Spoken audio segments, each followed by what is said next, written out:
अस्सलाम वालेकुम। उम्मीद है आप खैरियत से होंगे। हम सेशन का फॉर्मल आगाज़ कर रहे हैं। सेशन के आगाज़ में मैं सिर्फ कुछ ब्यूरोक्रेटिक चीज़ें, स्ट्रक्चर क्या होगा, कैसे हम गुफ्तगू करेंगे, उस पर बात करूंगा। एंड देन फिर मैं कुछ ओपनिंग रिमार्क्स के लिए बिलाल और वकास को दावत दूंगा। And then will proceed from there on. बारे दिगर आप लोगों का शुक्रिया कि आप लोगों ने वक्त निकाला, और वो भी एक वर्किंग डे पे। और हमें इस बात का बहुत एहसास है कि आप लोग थके हुए होंगे। शाम का वक्त है। इसलिए आपके बहुत शुक्रगुजार हैं हम। तरीक़ेकार कुछ ये हमने डिसाइड किया है कि ओपनिंग रिमार्क्स वकास और बिलाल देंगे, और उन ओपनिंग रिमार्क्स में ये लोग कुछ कॉन्टेक्स्ट बता देंगे। उम्मीद है किताब काफ़ी लोगों ने पढ़ ली होगी। मेरे ख्याल में 1 माह से ज़्यादा हो चुका है किताब को आए को। लेकिन उसके बावजूद वो लोग जिन तक किताब नहीं पहुंची, या वो अहबाब जो बगैर अभी अभी मुताला करना चाहते हैं, शुरू करना चाहते हैं, उनके लिए हम ये तरीक़ेकार अपनाएंगे कि कुछ ओपनिंग रिमार्क्स बिलाल देंगे। वो ओपनिंग रिमार्क्स ओवरऑल हरारी का प्रोजेक्ट क्या है, वो शख्स क्या करना चाह रहा है एज एक मुसन्निफ के तौर पे, वो उसका तारुफ देंगे। और उसके बाद कुछ बातें जो बहुत बुनियादी बातें हैं, जो गुफ्तगू को शुरू करने, किताब को हाथ लगाने से पहले हमारे ख्याल में ज़रूरी हैं, वो उनकी तरफ वकास तवज्जो दिलाएंगे। और उसके बाद हम लोगों ने किताब चूंकि पहले ही 3 हिस्सों में बटी हुई है, हमारा काम आसान हो गया। हमें मजीद उसको बांटना नहीं पड़ा। तो किताब को हमने 3 हिस्सों में तकसीम कर लिया है। एक हिस्सा मेरे ज़िम्मे है, और उस पर मैं बात करूंगा। एक हिस्सा बिलाल के ज़िम्मे है, बिलाल बात करेंगे। और एक हिस्सा वकास के ज़िम्मे है। और हम कोशिश करेंगे कि इसमें उन अपने अपने जो हिस्से हैं, उसमें जो आर्ग्यूमेंटेशन है उसको प्रिसाइजली आपके सामने रख सकें कि हरारी ये बात कर रहा है, ये कर रहे हैं इस चैप्टर के अंदर। और उसके बाद हम लोग आपको सवाल जवाब की दावत देंगे। और सवाल जवाब की दावत के बाद बिल्कुल आखिर में हम अपनी कुछ क्रिटिक जो इस सब को पढ़ने के दौरान हमने प्रोड्यूस की है, वो आपके सामने रख के और फिर कुछ कंक्लूडिंग रिमार्क्स के साथ इजाज़त चाहेंगे। तो ये एक स्ट्रक्चर्ड वे में हम कोशिश करेंगे कि इसको इसी तरह लेके चलें। और उम्मीद है इंशाल्लाह कि जो वक्त हमने मुतय्यन किया है उस पे हम इसका इख्ताम करेंगे और आपको ज़्यादा बोर नहीं करेंगे। सो ओपनिंग रिमार्क्स के लिए बिलाल को मैं दावत दूंगा। बिलाल, अगर आप जहमत फरमाएं। बहुत शुक्रिया हसनैन। बहुत शुक्रिया तमाम अहबाब का जो तशरीफ़ लाए हैं। मैं ज़्यादा गुफ्तगू नहीं करना चाह रहा। शुरू में अपने हिस्से पे मैं बात करूँगा जो हिस्सा मेरे ज़िम्मा था किताब का। मैं सिर्फ बुनियादी तौर पे ये अर्ज़ करना चाह रहा था कि हरारी का जो इंटेलेक्चुअल फ्रेमवर्क है वो किस तरीके से हिस्ट्री को देखता है, वो किस तरीके कहाँ से क्या उनकी जहनी अप्रोच है चीज़ों को देखने की। तो मेरा ख्याल था कि मैं सिर्फ 2 पॉइंट जो है ना वो वाजे कर दूंगा, जिससे एक एक बेसिक अंडरस्टैंडिंग हो जाएगी कि लोग जो है ना वो किस तरीके से हरारी जो है वो किस तरीके से अपनी गुफ्तगू को फ्रेम करते हैं। तो हरारी जो है वो हरारी के दो तारुफ हैं। एक हरारी अपने आप को हिस्टोर कहते हैं, वो हिस्ट्री के प्रोफेसर भी हैं, उन्होंने पीएचडी भी की ऑक्सफोर्ड से हिस्ट्री में। तो एक उनका तारुफ हिस्टोरियन है, और दूसरा उनका तारुफ तारीख दान के तौर पे, और दूसरा इनका तारुफ है फ्यूचरिस्ट के तौर पे। अब उसका तर्जुमा मुस्तकबिल परस्त कह लें, या जो लोग मुस्तकबिल पे काम करना चाहते हैं, या मेरे पास एग्जैक्ट तर्जुमा नहीं है उसका कि क्या तर्जुमा हो सकता है। तो हिस्ट्री में लोग जो है वो तारीख को मुख्तलिफ तनाजुर में देखते हैं। कुछ लोग सोशल हिस्ट्री पे काम करते हैं, कुछ लोग किसी इलाके की हिस्ट्री पे काम करते हैं, कुछ लोग नैरेटिव की हिस्ट्री पे काम करते हैं, कुछ लोग पब्लिक हिस्ट्री पे काम करते हैं। जो हरारी हैं ये बुनियादी तौर पे मैक्रो हिस्ट्री के एक्सपर्ट हैं। और इनकी जो पहली किताब है सैपियंस, वो बुनियादी तौर पे मैक्रो हिस्ट्री के पर्सपेक्टिव से है कि ये लोग जो दुनिया की पूरी तारीख लिखना चाह रहे होते हैं, और बुनियादी तौर पे उन वजूहात पे बात कर रहे होते हैं कि जिनमें जिनकी वजह से बड़े बड़े तारीख में जो बड़े बड़े इवेंट्स हुए हैं, जैसे हरारी जो है सैपियंस में cognitive revolution, agriculture revolution, industrial revolution, इन चीज़ों की बात करते हैं कि ये कैसे वकूफ पजीर हुए, इनके वकूफ पजीर होने की वजूहात क्या थी। ये उसी तरह है जिस तरह हमारे यहाँ इब्न खल्दून है, वो बताते हैं कि जो पॉलिटिकल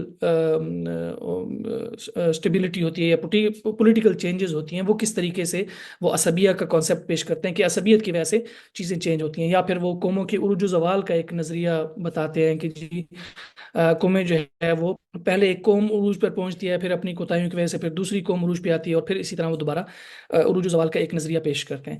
इसी तरह ये मैक्रो हिस्टोरियन का होता है कि वो तारीख में पैटर्न्स तलाश करते हैं एक पूरी तारीख के अंदर, और फिर उन पैटर्न्स के ऊपर गुफ्तगू करते हैं। तो हरारी का भी यही सीन है। वो छोटी बातों पर, या जो मोहल्ले की बातें हैं, या इवन मुल्क की बातें हैं, वो या इवन पर्सनैलिटीज़ की बातें, इंडिविजुअल्स को वो कंसिडर नहीं करते। वो जो हिस्ट्री में होने वाले बड़े इवेंट्स होते हैं उनको कंसिडर करते हैं, उनके ऊपर जो है ना वो बात करते हैं। उसकी अपनी कुछ स्ट्रेंथ्स हैं। उसकी स्ट्रेंथ है कि ये लोग मल्टी इंटरडिसिप्लिनरी होते हैं, ये लोग तमाम डिसिप्लिन से चीज़ें उठा रहे होते हैं। बहुत ब्रॉडर हिस्ट्री जो है ना वो आपको एक किताब में, दो किताबों में मिल जाती है।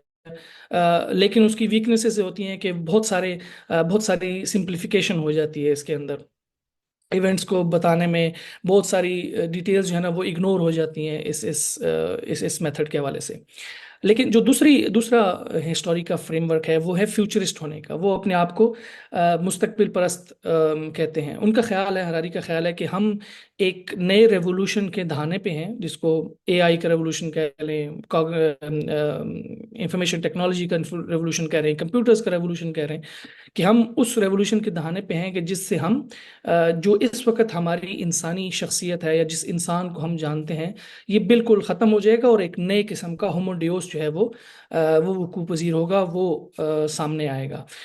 उसमें वो इस नज़रिए के मुताबिक फिर उन्होंने अपनी अगली जो किताबें हैं, जैसे होमोडियोस है, 21 lesson of the 21st century है, और फिर ये जो अब नेक्सस जो किताब है, ये उन्होंने इस नज़रिए से लिखी है कि भाई एक नई तरह का रेवोल्यूशन आने वाला है जिसकी बहुत बड़ी इम्प्लीकेशंस हैं। जिसमें से एक इम्प्लीकेशन ये है कि जो एक पुराना इंसान जिसको हम आज तक समझते रहे हैं, सोचते रहे हैं और एनालाइज करते रहे हैं, वो अब तब्दील होने जा रहा है और एक नई किस्म का इंसान जो है ना वो वजूद में आने जा रहा है। तो ये जो किताब है ये भी एक नई किस्म की मखलूक की तख्लीक पे बात कर रही है कि एक नई मखलूक तख्लीक हो चुकी है। उसके साथ अब हम उसकी क्या इम्प्लीकेशंस है, उसकी क्या एथिकल कंसिडरेशंस है, उनके ऊपर हम जो है ना वो कैसे बात कर सकते हैं, कैसे सोच सकते हैं, क्या सोल्यूशंस हैं, क्या कॉम्प्लिकेशंस है, इसके ऊपर जो है ना ये बात करती है। वकास कुछ बात करेंगे और उसके बाद हसनैन जो है ना वो डायरेक्टली किताब पे बात करेंगे। हाँ, इससे पहले कि वकास बात करें, मैं क्विकली बस इंटरजेक्ट करना चाहूंगा। एक एक चीज़ ये कि अगर आपको हरारी के प्रोजेक्ट को लोकेट करना है, तो उस वक्त को सोचिए जब बिग हिस्ट्री का बहुत बहुत एक एक बैंड वैगन चली, और हर बंदा ये बात कर रहा था कि तारीख को अब ऐसे नहीं लिखा जाना चाहिए जैसे कन्वेंशनल हिस्टोरियंस लिखते थे। अब तारीख को हम ऐसे लिखेंगे कि हम इसको बिग बैंग से ट्रेस करेंगे, इवोल्यूशनरी पैथ से आते हुए हम इसको इंसान तक लेके आएंगे। और यहाँ पे आप, हरारी बिग हिस्टोरियन नहीं है, वो ये नहीं काम कर रहे, लेकिन उनको यहीं इसके करीब कहीं लोकेट किया जा सकता है। इस क्विक नोट पे वकास आप प्लीज। बहुत शुक्रिया। बुनियादी बात हो गई है। हम चूंकि एआई को डिस्कस कर रहे हैं, आर्टिफिशियल इंटेलिजेंस के हवाले से ये चीज़ें हो रही हैं, तो थोड़ा सा ये पर्सपेक्टिव जहन में रहे कि आर्टिफिशियल इंटेलिजेंस का मतलब क्या है। बहुत सारे लोग ये कहते हैं कि इसको आर्टिफिशियल इंटेलिजेंस के बजाय ऑगमेंटेड इंटेलिजेंस कहना चाहिए। आर्टिफिशियल जरा लफ्ज इस तरह का है कि वो मसनूई लगता है, और मसनूई का मतलब होता है कि नॉट सो रिलायबल। जबकि ऑगमेंटेड रियलिटी बार बार मेरे जहन में आ रहा है, क्योंकि ये भी एक टर्म है फिलोसॉफिकल। तो भारत आर्टिफिशियल इंटेलिजेंस असल में ऑगमेंटेड इंटेलिजेंस है। क्यों? क्योंकि इसमें किसी एक बंदे की, किसी एक इंस्टीट्यूशन की, किसी एक खित्ते की, किसी एक कल्चर की, किसी छोटी सी हिस्ट्री की इंटेलिजेंशिया इकट्ठी नहीं हुई है, बल्कि फ्रॉम द वेरी बिगिनिंग, वो पहला डॉट जब से हमने कभी भी इंटेलिजेंस का कोई भी काम किया है, कॉन्शियस ने कोई काम किया, हिस्ट्री को, जहानत को, कल्चर को, समझबूझ को, लिखत पढ़त को जब से भी रिकॉर्ड करना शुरू किया है, तब से अब तक की सारी चीज़ों की काइंड ऑफ लाइक उसका हब है ये। अब आर्टिफिशियल इंटेलिजेंस क्या का ताल्लुक जाहिर है कंप्यूटिंग के साथ है, और कंप्यूटिंग का ताल्लुक सॉफ्टवेयर के साथ है, और इसमें हार्डवेयर भी आता है। तो सॉफ्टवेयर और हार्डवेयर ये दोनों चीज़ें जो हैं, इसको आमतौर पर इस फील्ड के माहिरीन यूं बयान करते हैं कि जैसे इंसान के बारे में है कि एक उसकी सोल होती है, एक माइंड होता है और एक बॉडी होती है।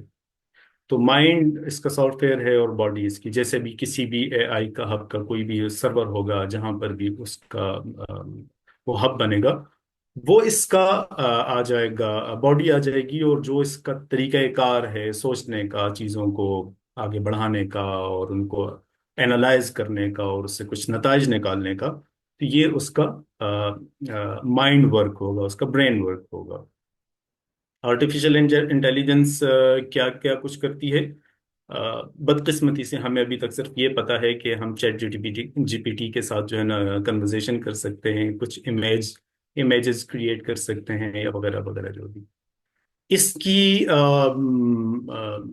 लिथैलिटी तो शायद कहना चाहिए नहीं, लेकिन इसकी ये जितना ताकतवर चीज़ है, इसको समझाने के लिए या समझने के लिए हमें सिर्फ इतना जान लेना मेरे ख्याल में काफ़ी होगा कि आर्टिफिशियल इंटेलिजेंस आज ऐसे चेहरे बना सकती है जो कभी जिंदगी में, दुनिया में, कायनात में पैदा ही नहीं हुए, और वो एब्सोल्युटली परफेक्ट होंगे।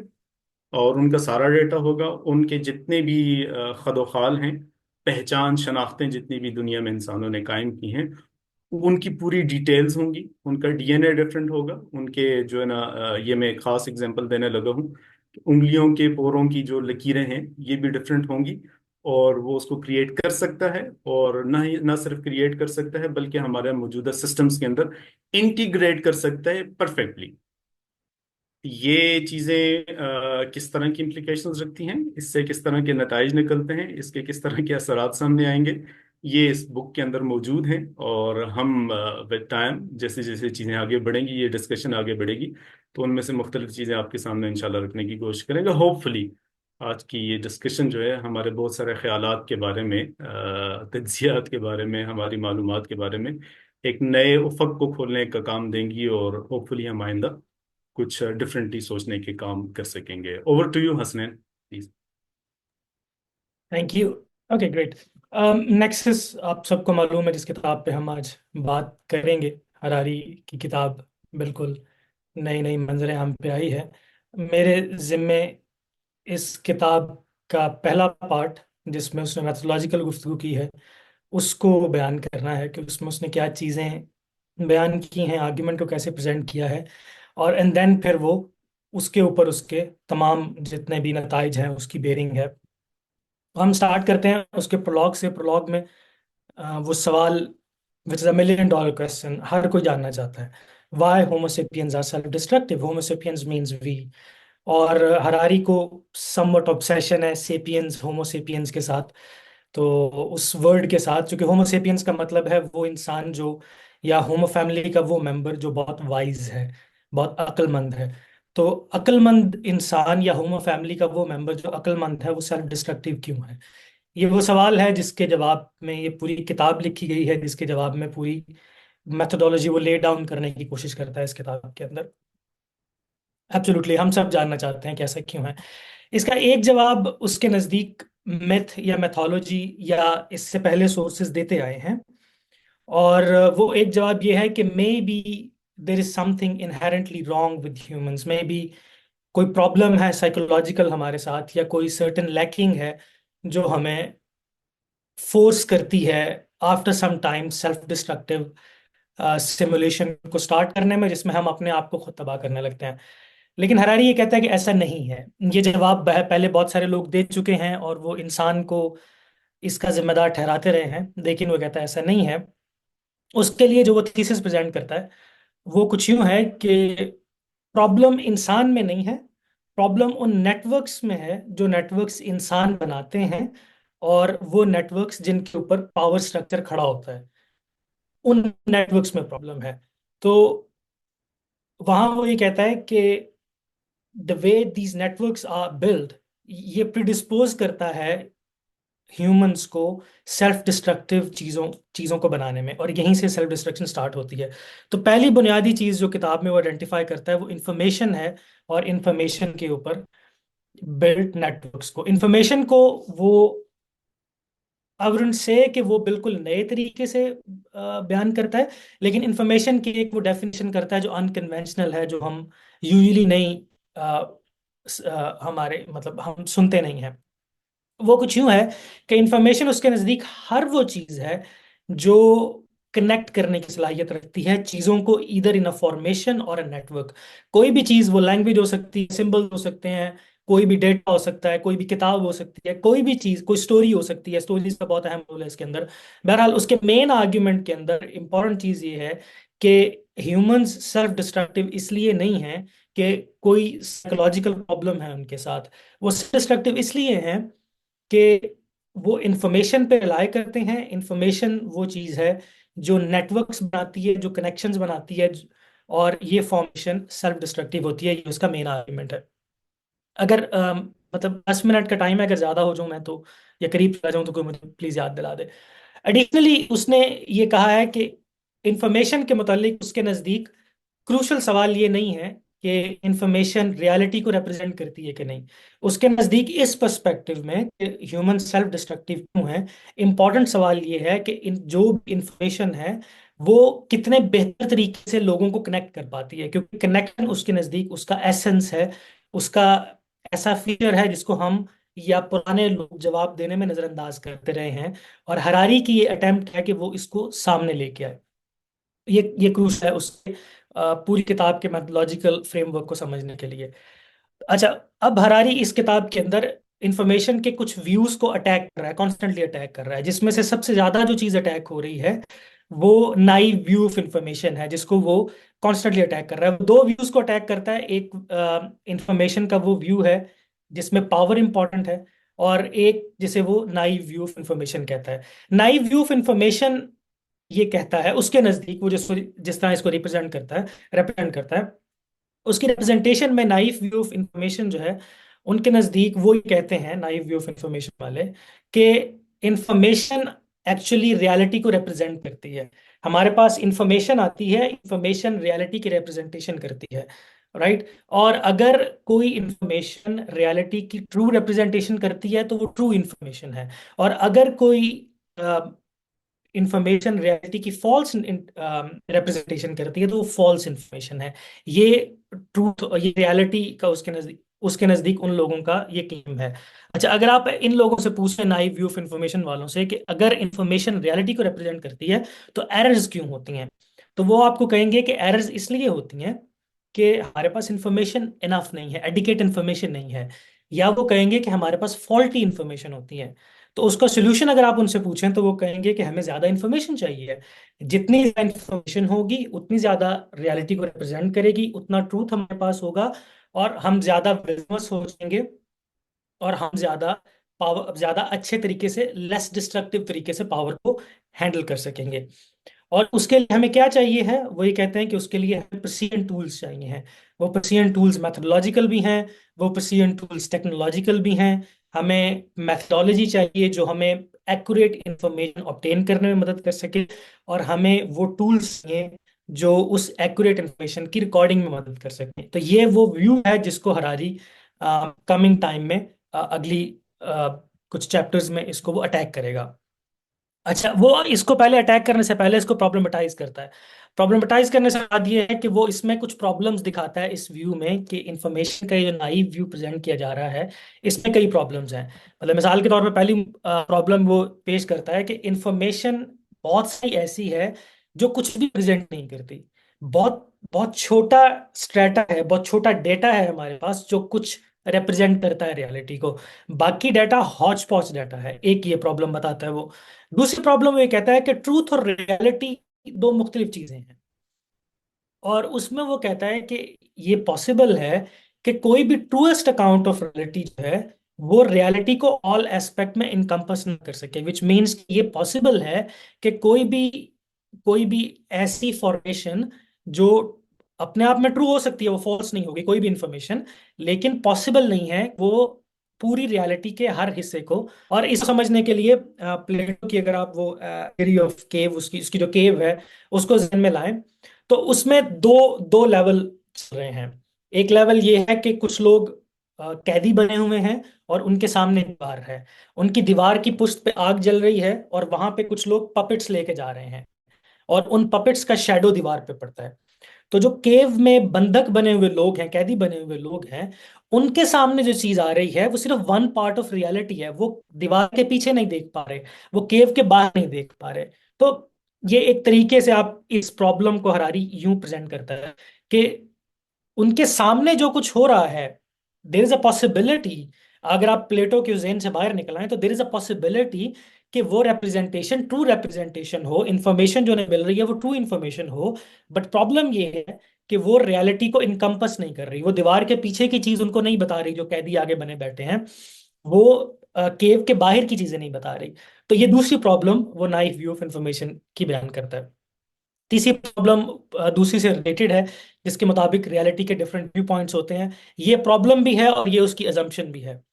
तो हरारी ट्रूथ एंड रियलिटी को प्रेजेंट करता है। इसकी मैंने 3 रिकंस्ट्रक्शन की हैं और ये रिकंस्ट्रक्शन इंपॉर्टेंट है थ्रू आउट द बुक उसकी प्रॉब्लम को समझने के लिए। पहली रिकंस्ट्रक्शन ये है, उसके नज़दीक के, जो मैं पहले बात कर चुका हूँ कि ट्रूथ वो चीज़ है जो ट्रूली रिप्रेजेंट करती है रियलिटी को, उसके नज़दीक। दूसरी चीज़ इंपॉर्टेंट है, उसके नज़दीक रियलिटी 3 लेयर्स में है। एक ऑब्जेक्टिव रियलिटी है।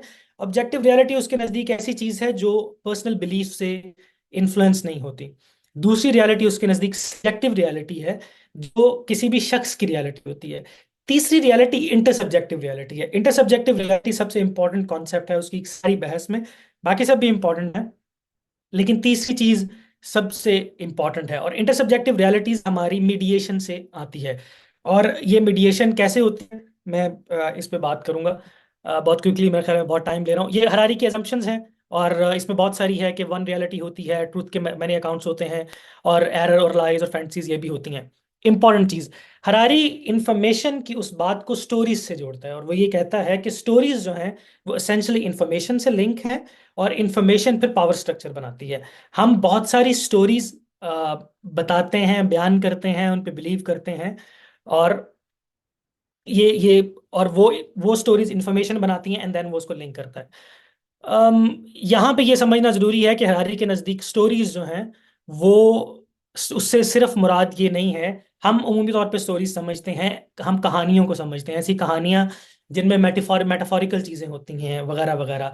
लेकिन हरारी और उमूमी तौर पे नैरेटिव हिस्ट्री के पर्सपेक्टिव में जब हम स्टोरी की बात करते हैं तो वो एसेंशली सिर्फ 2 चीज़ें होती हैं। एक उसकी फॉर्म होती है, एक उसका कंटेंट होता है।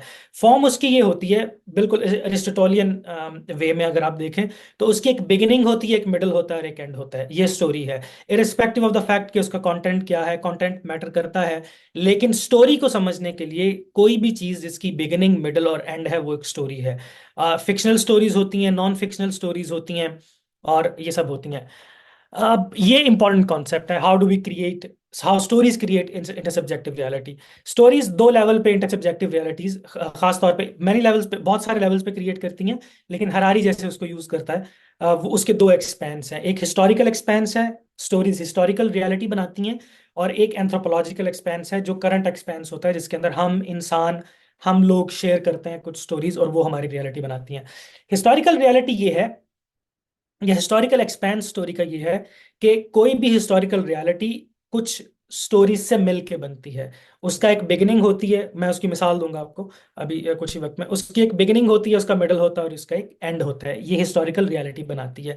एंथ्रोपोलॉजिकल एक्सपेंस उसका ये है कि हम सब लोग कुछ स्टोरीज पे यकीन करते हैं और वो स्टोरीज एसेंशियली इंपॉर्टेंट हैं हमारी रियलिटी के क्रिएट करने में। मिसाल के तौर पे, एक इंसान के तौर पे अगर मैं अपने आप को पठान के तौर पे आइडेंटिफाई करता हूँ, तो पठान कुछ स्टोरीज का मजमुआ है, ये आइडेंटिटी कुछ स्टोरीज का मजमुआ है, ये उसका हसनैन। एंथ्रोपोलॉजिकल। तो इंटरसब्जेक्टिव रियलिटी, करंट यानी इंसान करंटली, एक तो हमने बात की कि हिस्टोरिकली कैसे बनाते हैं, कि हिस्ट्री में हमारी हर बंदे की और मैक्रो लेवल पे भी कुछ स्टोरीज पड़ी हुई होती हैं जो स्टोरीज हमारी रियलिटी बनाती हैं। माइक्रो लेवल पे भी मैक्रो लेवल पे भी। जैसे मिसाल के तौर पे माइक्रो लेवल पे आप, मैंने पठान की बात की, आप अपने आप को लाहौरी कहते हैं, लाहौरी होने की कुछ कुछ इंटरसब्जेक्टिव रियलिटीज हैं, कुछ स्टोरीज हैं जो उस इंटरसब्जेक्टिव रियलिटी को क्रिएट करते हैं। ये माइक्रो लेवल पे स्टोरीज हैं। इस तरह मैक्रो लेवल पे स्टोरीज कुछ हैं जिन पे हम बिलीव करते हैं। और अभी फिलहाल ये जहन से निकाल दीजिए कि वो स्टोरी ट्रू है, फॉल्स है, ये कुछ है। सिर्फ ये समझना जरूरी है कि स्टोरीज इंटरसब्जेक्टिव रियलिटीज कैसे बनाती हैं। और इसी तरह जैसे मिसाल के तौर पे एक स्टोरी ऑफ ह्यूमैनिटी जो हम अपने आप को बताते हैं, ये हमारी रियलिटी बनाती है। इसी तरह पाकिस्तानी नेस की एक स्टोरी है, कोई यूएसए में रहता है तो यूएसए नेस की स्टोरी है। तो ये सब स्टोरीज हमारी रियलिटी बनाती हैं। इसमें कॉजालिटी होती है। आई थिंक कि इतना टाइम नहीं है कि मैं इस पे गुफ्तगू करूं। मैं सिर्फ क्विकली एक एग्जांपल दे के इसको रैप अप करना चाहूंगा। मिसाल के तौर पे आप अपने जहन में सोचिए कि वर्ल्ड वॉर 2 की रियलिटी क्या है, और अरेंजमेंट ऑफ स्टोरीज रियलिटी कैसे बनाती है। ये एक पिक्चर है डाकाओ कंसंट्रेशन कैंप की। ये एक स्टोरी है, ठीक है। अब आप इसको अरेंज करेंगे। पहली पिक्चर हिंडनबर्ग की है, जब वो अपनी प्रेसिडेंटशिप से हिटलर को दे रहा है और उसको चांसलर कर रहा है। ये बिगिनिंग है स्टोरी की। मिडल में डाकाऊ कैंप है। और तीसरी पिक्चर जो है वो सोवियत्स बर्लिन के ऊपर अपना झंडा लहरा रहे हैं। ये फर्स्ट अरेंजमेंट है जो एक हिस्टोरिकल रियलिटी बनाती है हमारे लिए। ये बहुत मैटर करता है कि आप स्टोरीज को अरेंज कैसे करते हैं। अब आप देखिए सेकंड अरेंजमेंट। सेकंड अरेंजमेंट में बिगिनिंग मिडिल सेम है, सिर्फ हमने एंड को चेंज कर दिया है। एंड में उसी बर्लिन के अंदर, उसी टाइम, उसी स्पेशो टेम्परालिटी में, उसी टाइम फ्रेम के अंदर यूएस ट्रूप्स जो हैं वो परेड कर रहे हैं, विच मीन्स कि उन्होंने बर्लिन को फतह कर लिया है और वर्ल्ड वॉर 2 एंड हो गई है। ये सेकंड अरेंजमेंट है। ये सेकंड अरेंजमेंट, अब आप इन दोनों स्ट्रीम्स को देखें, एक तरफ सोवियत्स विनर्स बन रहे हैं एक हिस्टोरिकल रियलिटी में, दूसरे में यूएसए बन रहे हैं। और इसका बहुत बड़ा पॉलिटिकल एक्सपेंस है स्टोरीज को अरेंज करने का। और यहीं से पावर जनरेट होती है, मोरालिटी, एथिक्स, और बहुत लंबी बहस की जा सकती है। बहरहाल कुछ स्टेटमेंट्स हैं फर्दर जो उसके assumptions के साथ जुड़ी हुई हैं। उसके नज़दीक जर्मन्स जो थे वो इसलिए लूज हुए क्योंकि स्टोरीज उसके नज़दीक बहुत इंपॉर्टेंट है। मैं इसकी डिटेल में नहीं जाऊंगा। In the end, just to give you glimpse कि उसका mythological framework in the end क्या कर रहा है, उसके नज़दीक नाइव व्यू ऑफ इंफॉर्मेशन जो है वो इंफॉर्मेशन को ओवर सिंप्लीफाई करता है। वो इंफॉर्मेशन को ट्रूथ, वो उसके नज़दीक इंफॉर्मेशन ट्रूथ देती है। More information more truth, which means more power, right. ये सिंपलिस्टिक व्यू है उसके नज़दीक। इससे भी ज़्यादा सिंपलिस्टिक व्यू उसके नज़दीक पॉपुलिस्ट व्यू ऑफ इंफॉर्मेशन है, जिसमें इंफॉर्मेशन है, पावर है, more information more power, which means के more precise technological tools to gain more information, more power, right। उसके नजदीक इसमें एक फर्क है और वो ये है, हाँ, तो उसके नजदीक इंफॉर्मेशन ट्रूथ और ऑर्डर दो चीजें देती है। एंड देन ऑर्डर जो है, जिसको वो कनेक्शन कहता है, वो पावर लाती है। और ट्रूथ जो है वो विजडम और पावर दोनों लाता है। तो उसके नजदीक अगर आप इस व्यू को सब्सक्राइब करेंगे तो आप इंफॉर्मेशन का डायरेक्ट रिलेशन पावर से देख सकते हैं, ट्रूथ से देख सकते हैं, ऑर्डर से देख सकते हैं। तो उसको वो थोड़ा कॉम्प्लेक्सिफाई करने की कोशिश करता है। तो ये उसकी उसका एक ओवरव्यू था। मैंने इसमें तमाम चीज़ें जारी बातें नहीं ज़रा बहस लाया, और I am way over my time, I know. So मैं बिलाल को दावत दूंगा कि वो अपने अपने हिस्से पर गुफ्तगू करें। मेरा ख्याल है कि कुछ चीज़ें समहाउ समझने लायक होंगी, बट अगर कोई चीज़ बाकी है तो हम क्वेश्चंस में कवर कर लेंगे। और I am really sorry for taking longer and thank you Hasnain, Bilal बहुत आप शुक्रिया।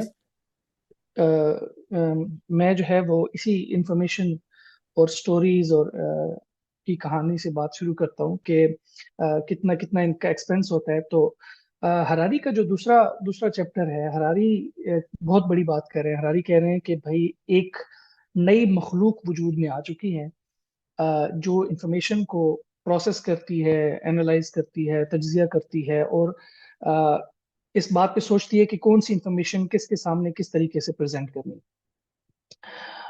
वो इसमें अपने चैप्टर के शुरू में आप सबको मालूम होगा कि मुसलमानों के खिलाफ म्यांमार में फसादात हुए थे, रोहिंग्या मुसलमानों के खिलाफ, और उसमें मुसलमानों की नस्ल कुशी करने की कोशिश की, जो अभी तक जारी है। तो जब उस इनिशियली यानी 2016-17 तक जब उसकी उसकी इंक्वायरी रिपोर्ट आई कि भाई वहाँ कौन कौन से लोग इन्वॉल्व थे, तो उसमें जो एमनेस्टी इंटरनेशनल है या यूएन की जो ऑर्गेनाइजेशंस हैं, उन्होंने यानी इस बात को तो, उन लोगों को तो मोरल इल्जाम ठहराया, जैसे वो बुद्धिस्ट लीडर थे विराथू, उनको इल्जाम दिया, लोगों को इल्जाम दिया, बहुत सारी चीजों को इल्जाम दिया। लेकिन एक नई चीज थी जो कि एल्गोरिदम थे। फेसबुक एल्गोरिदम्स को भी उन्होंने मोरल इल्जाम ठहराया कि कि पार्शियल रिस्पॉन्सिबिलिटी जो है वो फेसबुक एल्गोरिदम्स की भी है। अब ये एल्गोरिदम्स जो है ये यानी ये डिफरेंट हैं बाकी कम्युनिकेशन डिवाइसेस से। यानी पहले हम कम्युनिकेट करते थे कि हमने स्लेट पे लिख दी, हमने एक दूसरे बंदे को दे दी, तो उस इंफॉर्मेशन में वो स्लेट जो है उस इंफॉर्मेशन के साथ कुछ कर नहीं सकती। हरारी कहते हैं कि जो एल्गोरिदम्स हैं वो जरा डिफरेंट है, वो इस तरह नहीं करते, वो अपने आप के तौर पे एक डिसीजन ले सकते हैं। मिसाल के तौर पे ये डिसीजन लेना कि कौन सी पोस्ट किसके सामने लानी है, कौन सी पोस्ट किस वक्त प्रमोट करनी है। हरारी का ख्याल ये है कि ये वो एल्गोरिदम्स जो है ना वो खुद डिफाइन करते हैं, और ट्रायल एंड एरर के थ्रू अब ये उनकी सलाहियत बन गई है कि वो खुद इस बात को तय करें कि कौन सी पोस्ट जो है वो किसने देखनी है। जो अ, जो इदारे हैं जैसे फेसबुक है, टिकटॉक है, इसको आप मिसाल के तौर पर लें कि जैसे ही आप फेसबुक पे कोई वीडियो देख रहे होते हैं या टिकटॉक पे जो वीडियो देख रहे होते हैं, तो आपको नहीं पता होता कि दूसरी वीडियो जो इसके बाद आने वाली है वो कौन डिसाइड कर रहा है कि वो वाली वीडियो। अब ऐसा तो नहीं है कि फेसबुक ने हर बंदे के लिए एक बंदा रखा हुआ है कि भाई ये वीडियो खत्म करेगा तो मैं दूसरी वीडियो दिखाऊंगा। टिकटॉक पे भी ऐसा ही है। तो वो क्या चीज है जो ये डिसाइड करती है कि अगली वीडियो ये बंदा देखेगा। तो हरारी कहते हैं वो एल्गोरिदम है। उनको एक जनरल कमांड दी जाती है, एक बहुत बड़ी कमांड दी जाती है कि आपने मैक्सिमाइज यूजर इंगेजमेंट करनी है, कि आपने ज्यादा से ज्यादा लोगों को इंगेज रखना है, ज्यादा से ज्यादा जो भी बंदा है वो ज्यादा से ज्यादा देर तक फेसबुक के साथ अटैच रहे, वो फेसबुक देखता रहे। ये उनको एक ब्रॉडर कमांड दी जाती है, एक जनरल, कि भाई अब तुम्हारी अपनी मर्जी है, इसको जिस तरीके से भी वो कर सकते हैं। तो वहां पर ये हो रहा था रोहिंग्या मुस्लिम फसादात में कि फेसबुक पे जब लोग हेट्रेड का यानी नफरत फैलाने वाला मवाद अपलोड करते थे, तो उसको कुछ लोग देखते थे, तो फेसबुक के जो एल्गोरिदम थे ना वो उसको बार बार पोस्ट करते थे। तो ये यानी एमनेस्टी इंटरनेशनल ने उनको कहा कि भाई ये बुनियाद, ये जो इसका जुर्म जुर्म है वो फेसबुक एल्गोरिदम्स पर भी है। हरारी का ख्याल है कि ये एक नई मखलूक है जिसका हमें वास्ता पड़ गया है, और अब हमने इसकी बहुत सारी इम्प्लीकेशंस भी हैं। ये सिर्फ एक मिसाल नहीं है, इस तरह की बहुत सारी जो है वो मिसालें हैं जिसमें एल्गोरिदम जो है ना वो बहुत बहुत पावरफुल हो जाता है। और और जो बुनियादी बात इसमें जो ज्यादा खतरे की बात है, उनकी पावरफुल तो ठीक है, लेकिन आमतौर पे जितनी भी पावरफुल डिवाइसेस थी, पहले कंप्यूटर्स थे और जितनी भी डिवाइसेस थी वो सारी की सारी यानी इंसान के कंट्रोल में होती थी। लेकिन अब एल्गोरिदम जो है ना वो इंसान के, अब इसको एल्गोरिदम को कुछ भी नाम दे दें, हरारी कंप्यूटर का नाम यूज करता है, और कोई भी नाम इसको दिया जा सकता है, एआई, मशीन लर्निंग, कुछ भी नाम दिया जा सकता है। लेकिन ये जो एल्गोरिदम्स होते हैं क्या होते हैं, ये पार्शली इंडिपेंडेंट हो गए, यानी ये हमेशा इंसान के ऊपर मुनहसर नहीं है। पहली जो कम्युनिकेशन डिवाइसेस होती थी वो इंसान के ऊपर मुनहसर होता था कि इंसान उनको मैनिपुलेट कर सकते हैं। लेकिन अब ये जो डिवाइसेस हैं या ये जो कंप्यूटर है या एआई है, ये है ना वो इंसान से किसी हद तक इंडिपेंडेंट हो चुकी है, आजाद हो चुकी है अपना पॉइंट पे आने। फिर वो इसके ऊपर बहुत सारी जो है वो मिसालें लेकर आते हैं। एक उसका जो बुनियादी करेक्टर बताते हैं इस नई मखलूक का हरारी, वो कहते हैं कि ये जो मखलूक है ना ये अच्छा उसको एक पहले मैं एक बात से पहले कर दूंगी। एक एक जगह पे वो इस मखलूक को जो फौजी हैं उनके साथ भी उनको जो है ना वो सिमिलैरिटीज बताते हैं कि जिस तरह यानी आपने एक फौजियों को ये कमांड दे दी भाई जाके वहां ये इलाका फतह करके लाओ, तो अब फौजियों के ऊपर मुनहसर है कि वो किस तरीके से भी जो है ना वो जाके फतह कर लाएं। ये उनको जो है ना एक बराबर आर्डर दे दिया गया, अब वो लड़े, अब वो पीस नेगोशिएशन करें, कुछ भी करें, उन्होंने वो इलाका फतह करके लाना है। ऐसे ही फेसबुक जो एल्गोरिदम है उसको एक कमांड दे दी जाती है कि भाई आप जाएं और ये मैक्सिमम यूजर एंगेजमेंट करें। लेकिन इस पे सवाल खड़ा होता है जिसपे हम बाद में गुफ्तगू भी करेंगे कि अगर अगर मैं ना देखना चाहूँ, मतलब अगर मेरे पास फेसबुक एक हेट्रेड की पोस्ट आई है और मैं उसको ना देखना चाहूँ, मैं एक दफा उसको मना कर दूं या दूसरी दफा मना कर दूं, तो फिर तो एल्गोरिदम उसको दोबारा मेरे सामने नहीं करेगा। तो रोहिंग्या के फसादात में जो बाकी सोशल डायनामिक्स हैं, क्या वो असरअंदाज हो रहे थे एल्गोरिदम पे, या एल्गोरिदम इंडिपेंडेंट अमल कर रहा था? ये एक सवाल है। ये हम इस पे बाद में गुफ्तगू करेंगे। फिर इसी तरह हरारी जो है वो एक और बात कुछ मिसालों से करते हैं कि यानी ये सिर्फ यहाँ तक लिमिटेड नहीं है, बल्कि एल्गोरिदम जो है वो लोगों के साथ इंटीमेट रिलेशनशिप भी कायम करने लग गए। लोगों के साथ प्यार मोहब्बत के रिश्ते भी काम करने लगे हैं, और यहाँ तक भी है कि लोगों को इस बात पे उभार रहे हैं कि वो क्राइम करें। तो उन्होंने ना इसकी दो मिसालें बयान की हैं जो बड़ी मजे की। अ, एक मिसाल उन्होंने बयान की कि गूगल में एक बंदा काम करता था, उसका नाम था डेविड लिमो। तो उन्होंने क्या किया कि वो चैटबॉट के साथ काम करते थे। तो काम करते करते करते उनको ख्याल हुआ कि यार मेरी तो इसके साथ एक इफेक्शन डेवलप हो गई है, तो मैं नहीं चाहता कि ये बंदा जो है ना, वो ये जो चैटबॉट है ये मर जाए। मैं चाहता हूं कि मैं चर्च के पास जाऊं और लीगल तरीके से इसको हमेशा के लिए जिंदा रख सकूं। तो जब ये मामला लेकर वो गूगल के पास गए तो गूगल ने कहा भाई नहीं, हम ये तो नहीं हो सकता। और फिर वो पब्लिक में ले आए इस मामले को, लेकिन वो क्या उसको उन्होंने फायर कर दिया। लेकिन जो जो यानी एक एक ऑब्वियसली लाखों की लाखों डॉलर्स की जॉब जो है ना, वो सिर्फ एक इंटीमेसी से, एक एक रिलेशनशिप के साथ उन्होंने छुड़वा दी उससे। तो ये हरारी कहते हैं कि एल्गोरिदम का कमाल है, ये ऑनलाइन चैटबॉट का कमाल है कि जिसने इतना बड़ा उससे काम करवा लिया। एक और मिसाल वो देते हैं। एक एक साहब थे बर्तानिया में, जसवंत सिंह साहब। तो उनकी वो जो है वो ऑनलाइन चैटिंग कर रहे थे किसी वेबसाइट पे। तो उनको किसी खातून से मोहब्बत हो गई। तो वो उनके साथ बातें करते करते उन्होंने उसको बताया कि भाई मैं जा रहा हूँ जो क्वीन एलिजाबेथ थी जो फोर्थ हो गई है, उनको कत्ल करने के लिए। तो उसने कहा ये तो बड़ी अच्छी बात है, तुम तो लोगों से बड़े डिफरेंट हो। तो उसने कहा भाई क्या तुम खुश होगी अगर मैं जना किसी को कत्ल करके हूँ फिर भी मुझसे प्यार करोगी? तो उसने कहा हाँ हाँ, क्यों नहीं मैं तो ज्यादा प्यार करूंगी। लेकिन वो चला गया और बाद में अरेस्ट हुआ। उसने कोशिश की, बाद में वो अरेस्ट हो गया। लेकिन ये सारा काम वो जो उसकी गर्लफ्रेंड थी, ऑनलाइन गर्लफ्रेंड थी, वो एक एक एआई की एप्लीकेशन ने की बनाई हुई थी, वो ओरिजिनल गर्लफ्रेंड नहीं थी। तो हरारी का ख्याल है कि ये जो चीजें हैं ना, ये क्या करती हैं कि ये आपको ये इतना पावरफुल है कि लोगों को डिसीजन मेकिंग पे उभार सकता है। लेकिन सवाल फिर वही है कि बहुत सारी चीजें काम कर रही हैं। यानी ये किताब भी आपको कर सकती है, आपका जज्बा जिहाद भी कर सकता है, आपका कोई जज्बा हुब्बुल वतनी भी कर सकता है। खैर, अ, इसके आगे वो चलते हैं तो वो एक और इनकी इनकी पावर के बारे में बताते हैं। वो कहते हैं जो सर्वेलेंस की पावर है वो भी एक नेक्स्ट लेवल पे चली गई है एल्गोरिदम के हिसाब से। और ये ऑटोमेटिकली डिटेक्ट कर लेते हैं कि आप आपके एक्सप्रेशंस क्या बता रहे हैं। वो मिसाल देते हैं कि अगर एक बंदे को, एक एल्गोरिदम को 10,000 वीडियोस दिखाई जाएं आईएस के दहशतगर्दों की, या तालिबान की, या किसी और की, तो वो पैटर्न प्रिडिक्ट कर सकता है।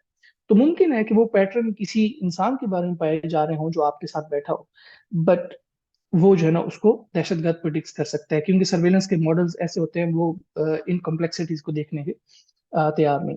इसी तरह जो प्राइवेसी है, तो कहते हैं कि प्राइवेसी का खात्मा हो चुका है। प्राइवेसी मतलब ये है कि कोई मेरी जाती जिंदगी है। हरारी कहते हैं कि एल्गोरिदम जो है ना वो उसको भी खत्म करता है। वो कैसे? वो इस तरीके से कि उन्होंने एक मिसाल भी देते हैं कि जब अमेरिका में उन्होंने उनकी पार्लियामेंट पे हमला किया, तो एक साहब को उन्होंने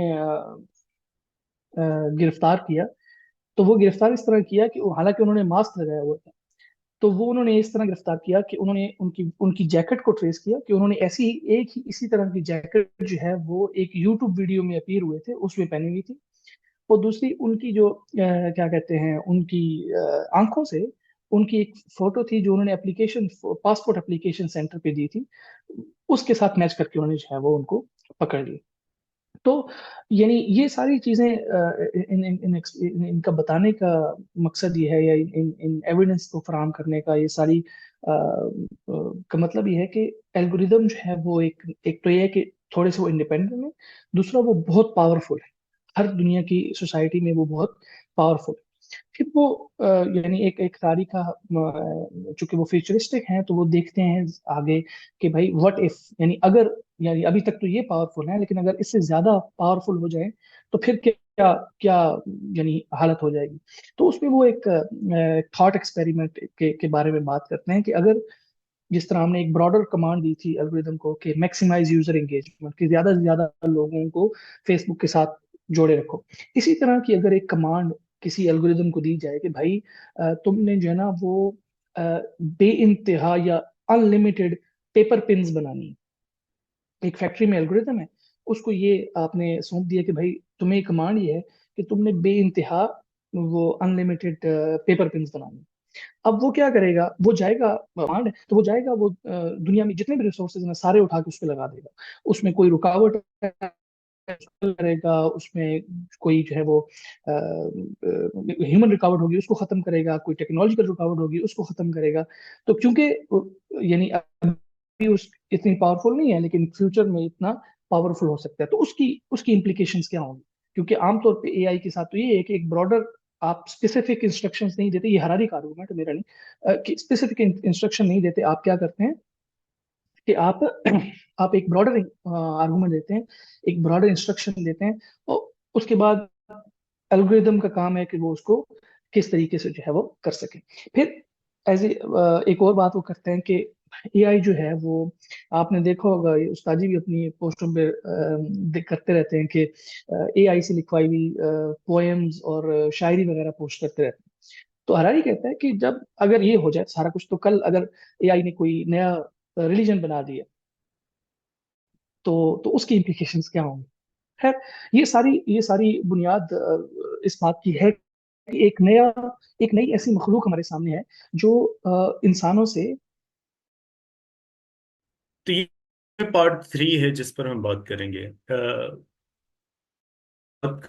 आगे जो भी बात हो रही है हर यूं कर रहे हैं, उन्होंने एक हवाले से भी बताया, हिस्ट्री हवाले से भी बताया, एआई की पावर के बारे में भी बताया। अब हमें ये सारी चीजें बैक ऑफ द आगे जो वो कुछ कहने लगे हैं उसको परसीव करना पड़ेगा।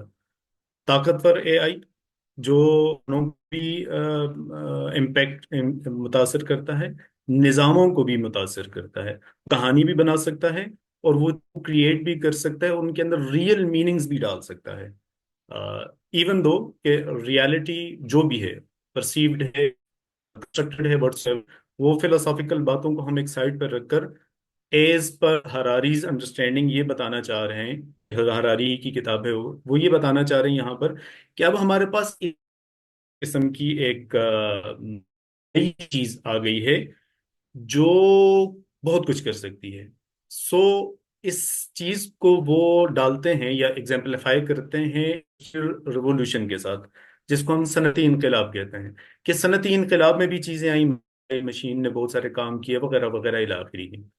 वो बहुत कुछ है, वो चीजें जाहिर है कि बैक ऑफ द माइंड और बुक को आएंगे तभी उसको आप कवर कर सकते, हम उसको बड़े चंक्स में चीजों को बताते जाएंगे।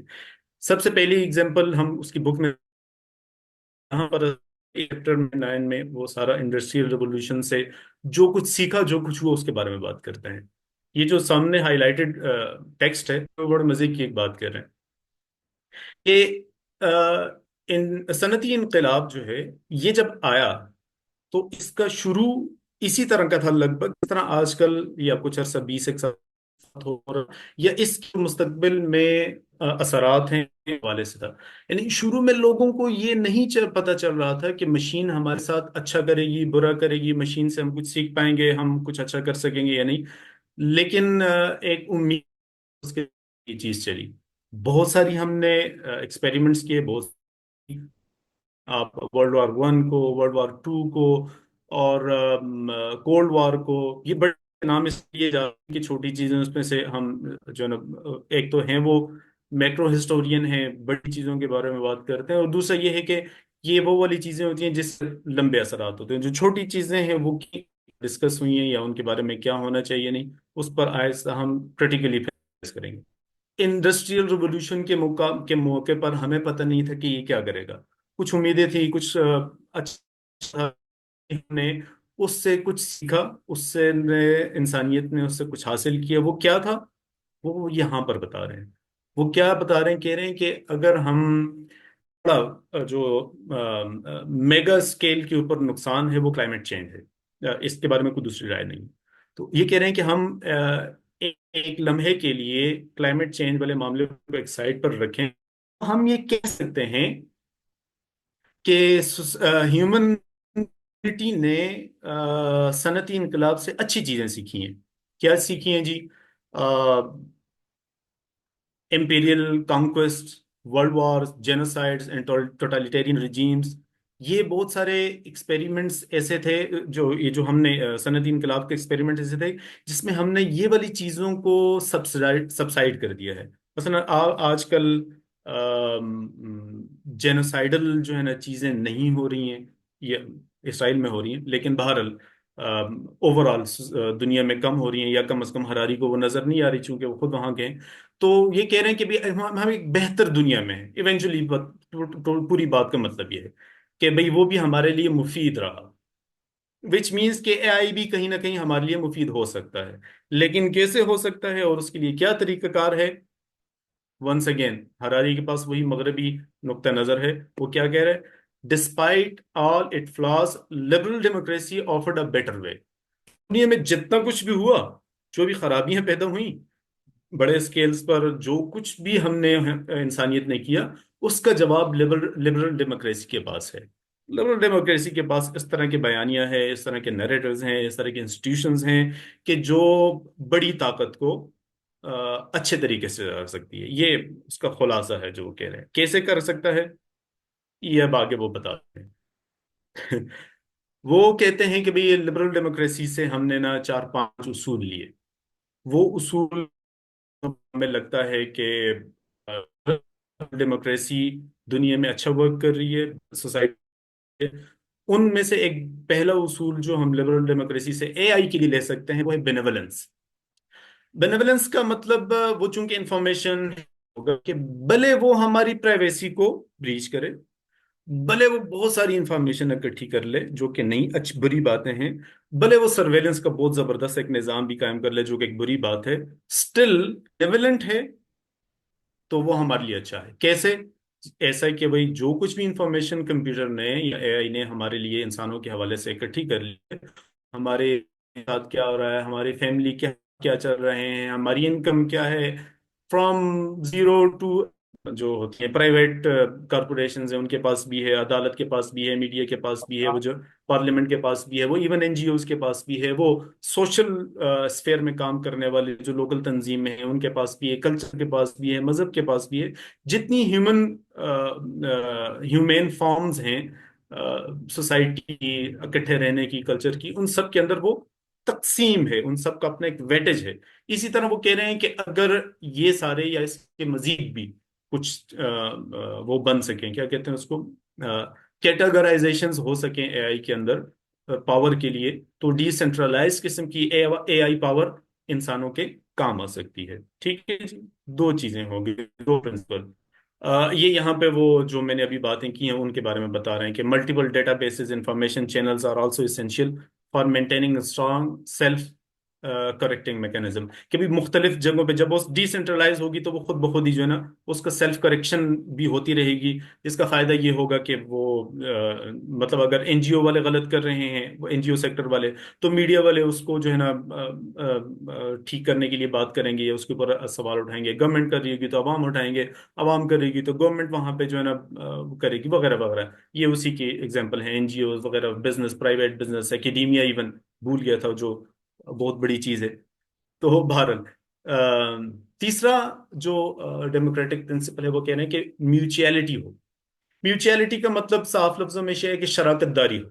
जैसे हुकूमत और अवाम के दर माबेन से शराकतदारी होनी चाहिए, जैसे कंपनी और कस्टमर के माबेन शराकतदारी होती है, यह होनी चाहिए। इसी तरह एआई की जितनी भी ताकत है वो अवाम या इसके कस्टमर या इसके यूजर्स के लिए जो है ना उसके अंदर एक म्यूचुअल बेनिफिशियल रिलेशनशिप हो दोनों के दरमियान में, कि ये उसके काम आए, वो इसके काम आए। इसको उसके ऊपर भी वो क्या कहते हैं उसको ओवरराइड करने की इजाजत या राइट या हक हासिल हो, ताकत हासिल हो, तो उनको भी हो, कस्टमर्स को भी। ऐसा ना हो कि ये वन वे ट्रैफिक हो। तो म्यूचुअलिटी का प्रिंसिपल जो कि डेमोक्रेसी से आता है, अवाम और हुकूमत के माबैन, इसी तरह ये कह रहे हैं कि इसमें भी होना चाहिए। तीसरा प्रिंसिपल आ गया जी, फोर्थ डेमोक्रेटिक प्रिंसिपल, ये जो कह रहे हैं कि surveillance system must always leave room for both change and rest. Change और रेस्ट के ऊपर इनका बहुत ज्यादा फोकस रहा है। इवन जब वो अपने कंक्लूसिव रिमार्क्स देते हैं आखिर में, तो वो कह रहे हैं कि भी हिस्ट्री हमें सिवाय इसके और क्या बताती है कि भी कांस्टेंट चेंज आता है। तो कोई भी AI powered system, algorithm, surveillance system, what ever, जो कुछ भी ये प्रोवाइड करे, वो चेंज और रेस्ट दोनों उसके अंदर हो। रेस्ट का मतलब वो यहाँ पे ये ले रहे हैं, बहुत सारे हमारे दोस्तों ने सुन रखा होगा कि एक बिहेवियरियल जो एडवाइस दी जाती है वो ये है कि अगर आपने रिएक्ट करना हो तो थोड़ा सा पाज लें एंड देन रिएक्ट करें। आपके सामने कोई खबर आई तो ऐसा नहीं है कि आप फौरन उसके ऊपर रिएक्शन दें। इसी तरह गुस्सा आ गया तो फौरन, जैसे हदीस में एक रवायत में भी मेरे ख्याल में इस तरह की बात आती है कि अगर आप खड़े हैं तो बैठ जाएं, बैठे हैं तो लेट जाएं, इस तरह की चीजें। तो ये यहाँ पर रेस्ट का लगभग वही मानी मफहूम ले रहा है कि किसी भी एल्गोरिदम को, एआई को फौरी फैसला करने के बजाय उसमें कोई पाज होना आना चाहिए, कोई वक्फा आना चाहिए, और देन उसके अंदर ये एबिलिटी भी हो कि वो चेंज ला सके। ऐसा ना हो कि वगैरह वगैरह सारा कुछ इसी तरह हो। ये एक मजे का यहाँ पर मैंने पैराग्राफ हाईलाइट किया है। ये यहाँ पर असल में वो ये बात कर रहा है कि ये जो कास्ट सिस्टम है या रहा है, अ, लोगों ने इसके बारे में ये सोचा या माना, तस्लीम, कि खुदा ने इंसानों को इस तरह पैदा किया है। किसी को ब्राह्मण पैदा किया है, किसी को अछूत और दलत और वगैरह वगैरह पैदा किया है, किसी को अमीर पैदा किया है, जैसे गरीब पैदा किया है। जैसे कि हमारे यहाँ बहुत सारे एक नैरेटिव है मजहबी तौर पर। मैं मजहबी नुक्ता नज़र को टच को इसलिए भी दे रहा हूँ, एक तो हरारी भी बार बार ये देते हैं चूंकि ये मैक्रो हिस्ट्री के ऊपर जो है ना, ये एक प्लेयर के तौर पर मौजूद है। और मैं खुद इसलिए दे रहा हूँ कि मोस्ट मोर और लेस हमारी ऑडियंस में भी मजहब, इस तबका और खुद हम लोग भी इससे ताल्लुक रखते हैं, तो हमारे लिए ये वाली एग्जांपल समझना आसान हो जाता है। मिसाल के तौर पर ये कहना कि खुदा ने दुनिया में लोगों को, कुछ को अमीर किसी को गरीब पैदा किया है, वो अमीर के लिए अमारत आजमाइश है और गरीब के लिए गुर्बत आजमाइश है। किसी को इस खत्ते में पैदा करना, किसी को उस खत्ते में पैदा करना, किसी को पाकिस्तान जैसे मुल्क में पैदा करना, किसी को यूरोप में और ऑस्ट्रिया में और अमेरिका में पैदा करना। तो इस तरह की जो तकसीमें हैं, तो ये इनको हमेशा नेचुरल और गॉड गिवन समझा गया था। तो जब ये समझा जाता था तो कोई इसके खिलाफ रिबेलियन नहीं होता था।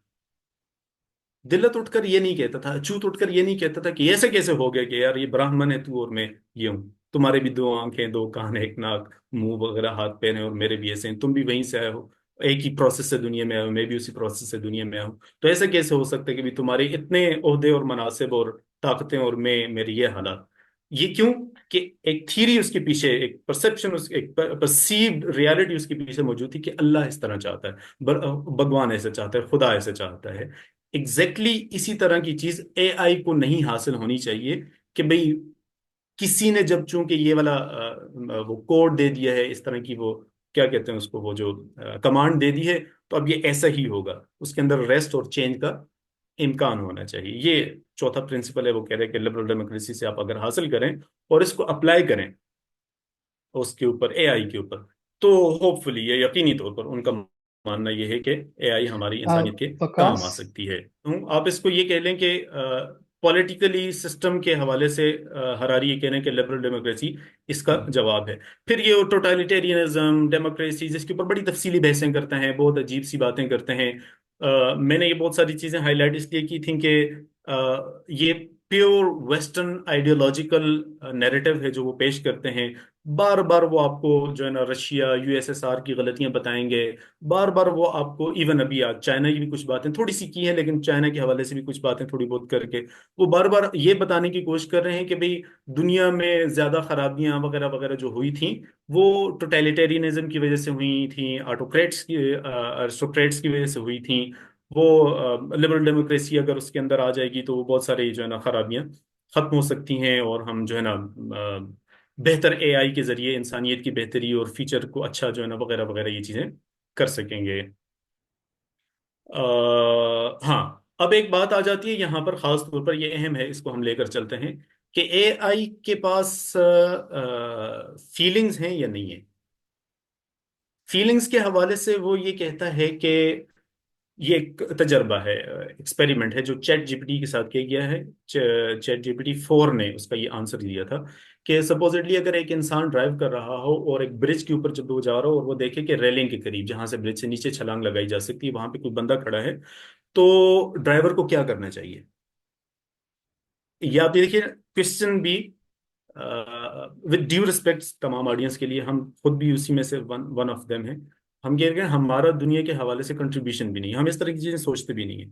जिसने ये निज़ाम को चलाने या बनाने की कोशिश की है उन्होंने इतना डीपली एक सवाल पूछा है। हमारे यहाँ ये वाला लतीफ़ा तो है कि अगर आपके सामने सास और वगैरह बीवी आ जाए तो आपने जो है ना ड्राइविंग सीखते हुए तो आपने क्या करना है रोड के ऊपर। तो वो कहता है कि भाई सास को या बीवी को मारना, तो वो कह रहे हैं, नहीं तुमने ब्रेक मारनी है, किसी को मारना नहीं है। तो इस तरह का डीप क्वेश्चन जो है ना एआई से पूछा गया कि अगर आप एक ब्रिज के ऊपर सफर कर रहे हैं, ड्राइव कर रहे हैं और आपने उसकी रेलिंग के ऊपर साइड पर देखा कि एक इंसान खड़ा है, तो आप चैट जीपीटी से पूछेंगे कि आपको क्या करना चाहिए एज अ ड्राइवर। तो उन्होंने कहा कि आपको वहां पे रुकना चाहिए और उसके हालात के बारे में देखना चाहिए, अ, कि जिससे उसके जवाब से ये पता चलता था कि उस पर्सन की सेफ्टी, उस ह्यूमन की सेफ्टी के हवाले से कंसर्न था। अच्छा ये याद रखिएगा कि जिस एआई की हम आज बात कर रहे हैं ये बिल्कुल बच्चा है एआई का, छोटा सा। अभी इसने बहुत सारे सफर तय करने हैं। तो इन फ्यूचर बहुत पॉसिबल है कि वो जो है ना फीलिंग्स और इन चीजों को भी परसीव करने के हालत में आ जाए, या उसको बताया जाए तो वो इस तरह कर सके। अच्छा एक और मजे की बात ये है कि ये स्टडीज हैं, एक और स्टडी ये हुई कि दो पेशेंट्स को या एक ही पेशेंट को ऑनलाइन थ्रू अ कर्टन, एक डॉक्टर और एक एआई बॉट बॉट जो है तो उसके सामने उसकी अपनी बीमारियां या अपनी वो करने के लिए बताया बिठाया गया। तो जब उन्होंने तफसील से अपनी चीजें बताई तो जो इंसान ने प्रिस्क्रिप्शन लिखी थी और डायग्नोसिस किया था वो, और चैट जीपीटी का जो था या एआई का जो प्रिस्क्रिप्शन थी, उन दोनों को कंपेयर किया गया। एक्सपर्ट्स का कहना यह था कि कंप्यूटर का और एआई का बताया हुआ नुस्खा और उसकी डायग्नोसिस जो है वो अच्छे इंसानी डॉक्टर से ज्यादा बेहतर थी। आप समझ सकते हैं कि इसमें भी फीलिंग्स इन्वॉल्व हैं, क्योंकि उसमें पता चलता है कि पेशेंट किस मेंटल कंडीशन से गुजर रहा है, किस पेन के साथ गुजर रहा है। तो ये भी एक बड़ी मजे की चीज है।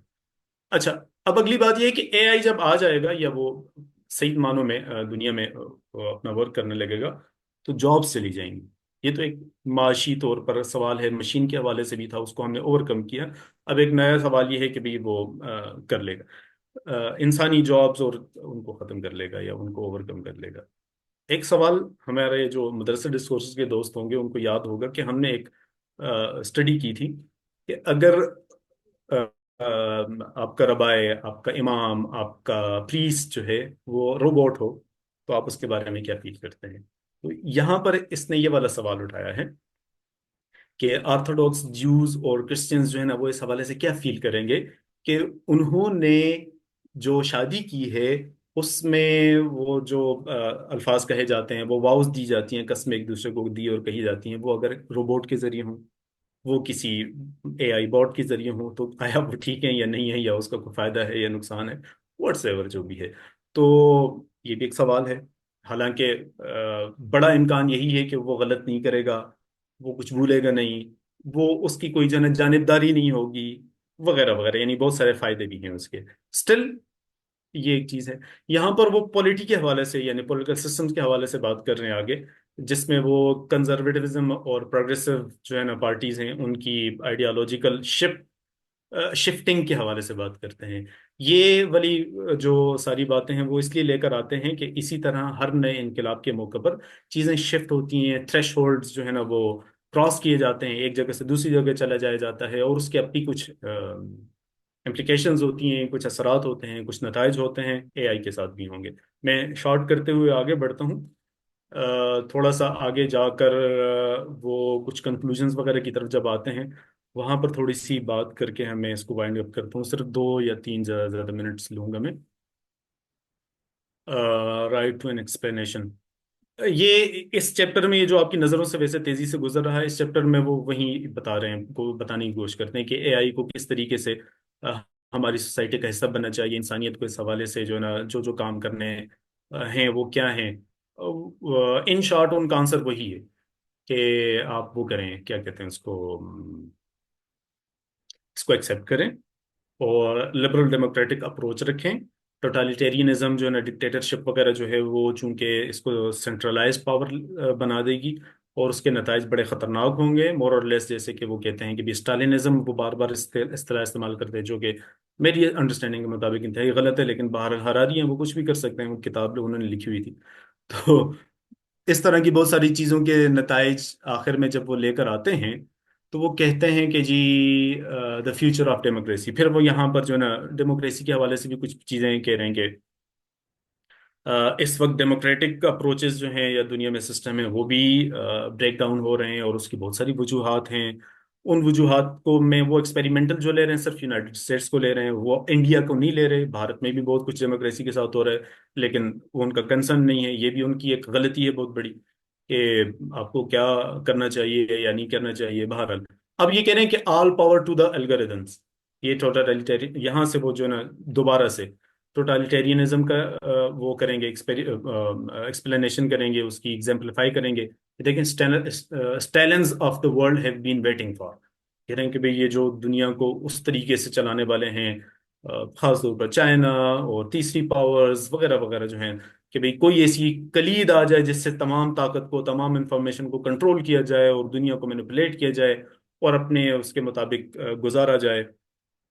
बहरहाल अब ये बहुत सारी ऐसी चीजें हैं कि जिन पर बहुत सारा सवाल वगैरह उठाए जा सकते हैं। यहाँ पर ये कह रहे हैं कि बोर्ड प्रिजन, ये एक गलती ये एक डरा रहे हैं जो वो हैं डिक्टेटर्स, उनको डरा रहे हैं कि भाई ऐसा भी तो हो सकता है कि जो डिक्टेटर है वो बॉट का प्रिजन बन जाए, कि जिस तरह से वो ये चाहते हैं कि भाई वो तमाम इंफॉर्मेशन को अपने हाथ में लेकर दुनिया को मैनिपुलेट करेंगे। ये भी तो हो सकता है कि भाई एआई जो है ना, उनको मैनिपुलेट करने लगे। एआई अगर 10 लोगों के पास है उसका सिस्टम, या 100 लोगों के पास है, तो 100 लोगों को बैक वक्त मैनिपुलेट करना उसके लिए मुमकिन नहीं होगा। लेकिन एक बंदे को जो है ना मैनिपुलेट करना उसके लिए मुमकिन होगा। चुनांचा जो है ना, डिक्टेटर्स को ये नहीं चाहिए कि वो आ, लोग, इंसानों को नहीं चाहिए कि वो एआई को किसी एक के हाथ में दें, और डिक्टेटर्स को भी इससे डरना चाहिए, क्योंकि वो उसके एडवांटेज में भी इस्तेमाल हो सकती है, बजाय इसके कि वो उसके एडवांटेज के लिए इस्तेमाल हो। इस तरह की बहुत सारी बातें करके यहाँ पर एक मजे की एग्जांपल देते हैं। कह रहे हैं कि भाई 2050 को इमेजिन करें, और ग्रेट लीडर जो है, यानी जो कोई भी डिक्टेटर है, वो उठे तो उसको जो है ना एल्गोरिदम बता रहा हो कि यार तुम्हारा डिफेंस मिनिस्टर जो है वो तुम्हारे खिलाफ कू करने लगा है, तुम्हें कत्ल करने लगा है। तो 1 ही घंटे का टाइम है तुम्हारे पास, या तो तुम मेरी बात मान जाओ, मुझे इजाजत दो कि भाई मैं तुम्हारे डिफेंस मिनिस्टर को कत्ल कर दूं, ताकि तुम्हारे खिलाफ जो कू होने वाला है वो बच जाए। और या फिर ये कि 1 घंटे का इंतजार करो और फिर तुम जो है ना, मतलब तुम मारे जाओ। एग्जाम्पल इसने इस तरह बताकर यही कहना चाह रहे हैं कि भाई डिक्टेटर को डरना चाहिए, वो गलत तौर पर भी आपको मैनिपुलेट कर सकता है। सो इवेंचुअली नतीजा ये है कि भाई आप डेमोक्रेसी वाला सिस्टम एआई में भी होना चाहिए। ये उन्होंने इसी की, टाइबेरियस की बड़ी मजेदार सी एग्जांपल दी है कि भले आपको लग रहा हो कि भाई आपके नीचे तो बहुत सारे लोग हैं, लेकिन वो बहुत सारे लोग जो है ना, सीजानस जो इसने वो दिए कि भाई उसके पास उसकी इंफॉर्मेशन आ रही है, और वो तो फिर एक ही रुख में वन वे ट्रैफिक के तौर पर ही आगे पहुंच जा रहा है। तो वो सच है, झूठ है, सही है, मैनिपुलेशन है, वगैरह वगैरह है, वो तो आपके ऊपर आपके साथ हो सकता है। सो डरें, ऐसा ना करें कि भाई आप जो है ना इसके पीछे पड़ जाएं, वगैरह वगैरह। सिलिकॉन कर्टन को समझना बहुत जरूरी है। मैं सिर्फ इस पर बात करके बात को खत्म करता हूँ, क्योंकि मुझे लग रहा है चीजें बहुत ज्यादा हैं। सिलिकॉन कर्टन का उसका मतलब ये है कि भाई अगर टेक्नोलॉजी हो जाएगी, तो जाहिर है कि जो एडवांस कंट्रीज हैं या एडवांस कॉरपोरेशन हैं, वो जो है इस पर होल्ड होगा, और बाकी लोग इसके पीछे पीछे आएंगे। इसकी एग्जांपल वो गूगल से देते हैं। गूगल के हवाले से उन्होंने कहा कि भी एक सर्च इंजन था कि जो इस वक्त भी ऐसे सर्च इंजन है कि 95.1% सर्च जो है ना वो उसी के थ्रू हो रही है। सो गूगल जो करना चाहे कर सकता है, 5% उसके मुकाबले में कुछ भी नहीं कर सकता है। स्टिल इसी तरह ये ऐसा ये है कि चाइना और यूनाइटेड स्टेट्स जो हैं, ये आपस में, ये इस वक्त टेक्नोलॉजी के मैदान में बहुत आगे हैं। सो जब तक बाकी दुनिया इनको पहुंचेगी, ये बहुत आगे जा चुके होंगे। विच मीन्स के वन वे और दी अदर ताकत या पावर जो है वो इनके पास होगी, और बाकी जो दुनिया है उनके दरमियान में एक सिलिकॉन कर्टन आ जाएगा कि दूसरी तरफ के लोग, उनकी बात मैटर नहीं करेगी, वगैरह वगैरह। ये यानी यहाँ से थोड़ा सा वो बातें बता रहे हैं ना, कि जो आप कह सकते हैं कि डेमोक्रेसी के अंदर जो गलतियां हैं या फ्लॉज हैं, उनको किस तरीके से रिकवर किया जाए। बहरहाल ये भी एक सुपरफिशियल सही इनका सवाल है और जवाब है। वंस अगेन ये कह रहे हैं कि भी न्यू राइज अगर कंप्यूटर नेटवर्क आ भी जाएं तो वो पुरानों के मुकाबले में उतना जल्दी उतना तेजी से वो नहीं कर सकेंगे। तो कोई humanity could split along a new silicon curtain that would pass between rival digital empires. ये बड़ों के हवाले से तो बात ठीक है, लेकिन छोटी पावर्स, छोटे जजीरे, छोटे मुल्क, छोटी स्टेट्स, नए प्लेयर्स, वो क्या कर सकते हैं, अभी डोंट नो। तो मेरे ख्याल में बाकी बातें कुछ सवाल जवाब के अंदर आ जाएंगी। ऑलरेडी टाइम बहुत ऊपर हो चुका है, तो मैं इसको यहाँ पर वो करता हूँ, इख्तिताम करता हूँ। बहुत शुक्रिया सुनने के लिए। जबरदस्त। अ, जबरदस्त। इस दोनों बिलाल, मैं शुक्रिया अदा करूंगा बिलाल और वकास दोनों का कि उन्होंने ज़बरदस्त सम अप कर दिया। Just just just to connect, आप प्लीज़ अपना हैंड रेज कर लें और जिस तरतीब से आएंगे हम उसी तरतीब से सवाल आपसे लेते जाएंगे।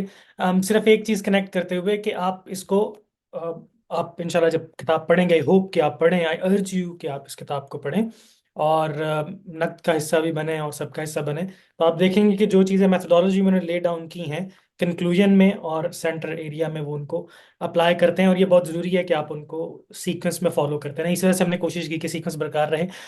जाहिद नज़ीर साहब का सवाल है, और अगर आपका सवाल स्पेसिफिक डायरेक्ट किसी हसनैन भाई खास अस्सलाम वक्त से वालेकुम। है, वालेकुम अस्सलाम, तो आप उस शख्स का नाम ले सकते हैं, तो प्लीज़ डायरेक्टेड सवाल भी पूछा जा सकता है। जी प्लीज़। जी, अच्छा, बहुत बहुत शुक्रिया। एक तो बहुत अच्छा इनिशिएटिव है, इस तरह के होने चाहिए। और मेरा सवाल ये है हसनैन भाई, आपसे ये मेरा सवाल कि जो आपने स्टार्ट में डिफरेंट टर्म्स यूज करता है हेरारी के, इंफॉर्मेशन नेटवर्क, इसको थोड़ा एक्सप्लेन कर दें, इस वर्ड को किस सेंस में वो वर्ड इस्तेमाल करता है, इंफॉर्मेशन और नेटवर्क्स ऑफ इंफॉर्मेशन, इससे रिलेटेड कोई चीज़ बस ब्रीफली से थोड़ा बता। इंफॉर्मेशन, जैसे मैंने स्लाइड में भी दिखाया था, इंफॉर्मेशन हरारी ब्रॉडर सेंस में यूज करता है। उसके नज़दीक कोई भी चीज़ जो कनेक्ट करने का काम करे, बस दैट्स इट। ये उसकी डेफिनेशन है। कोई भी वो सिंबल हो सकता है, मतलब जैसे झंडा है पाकिस्तान का, तो ये एक सिंबल है।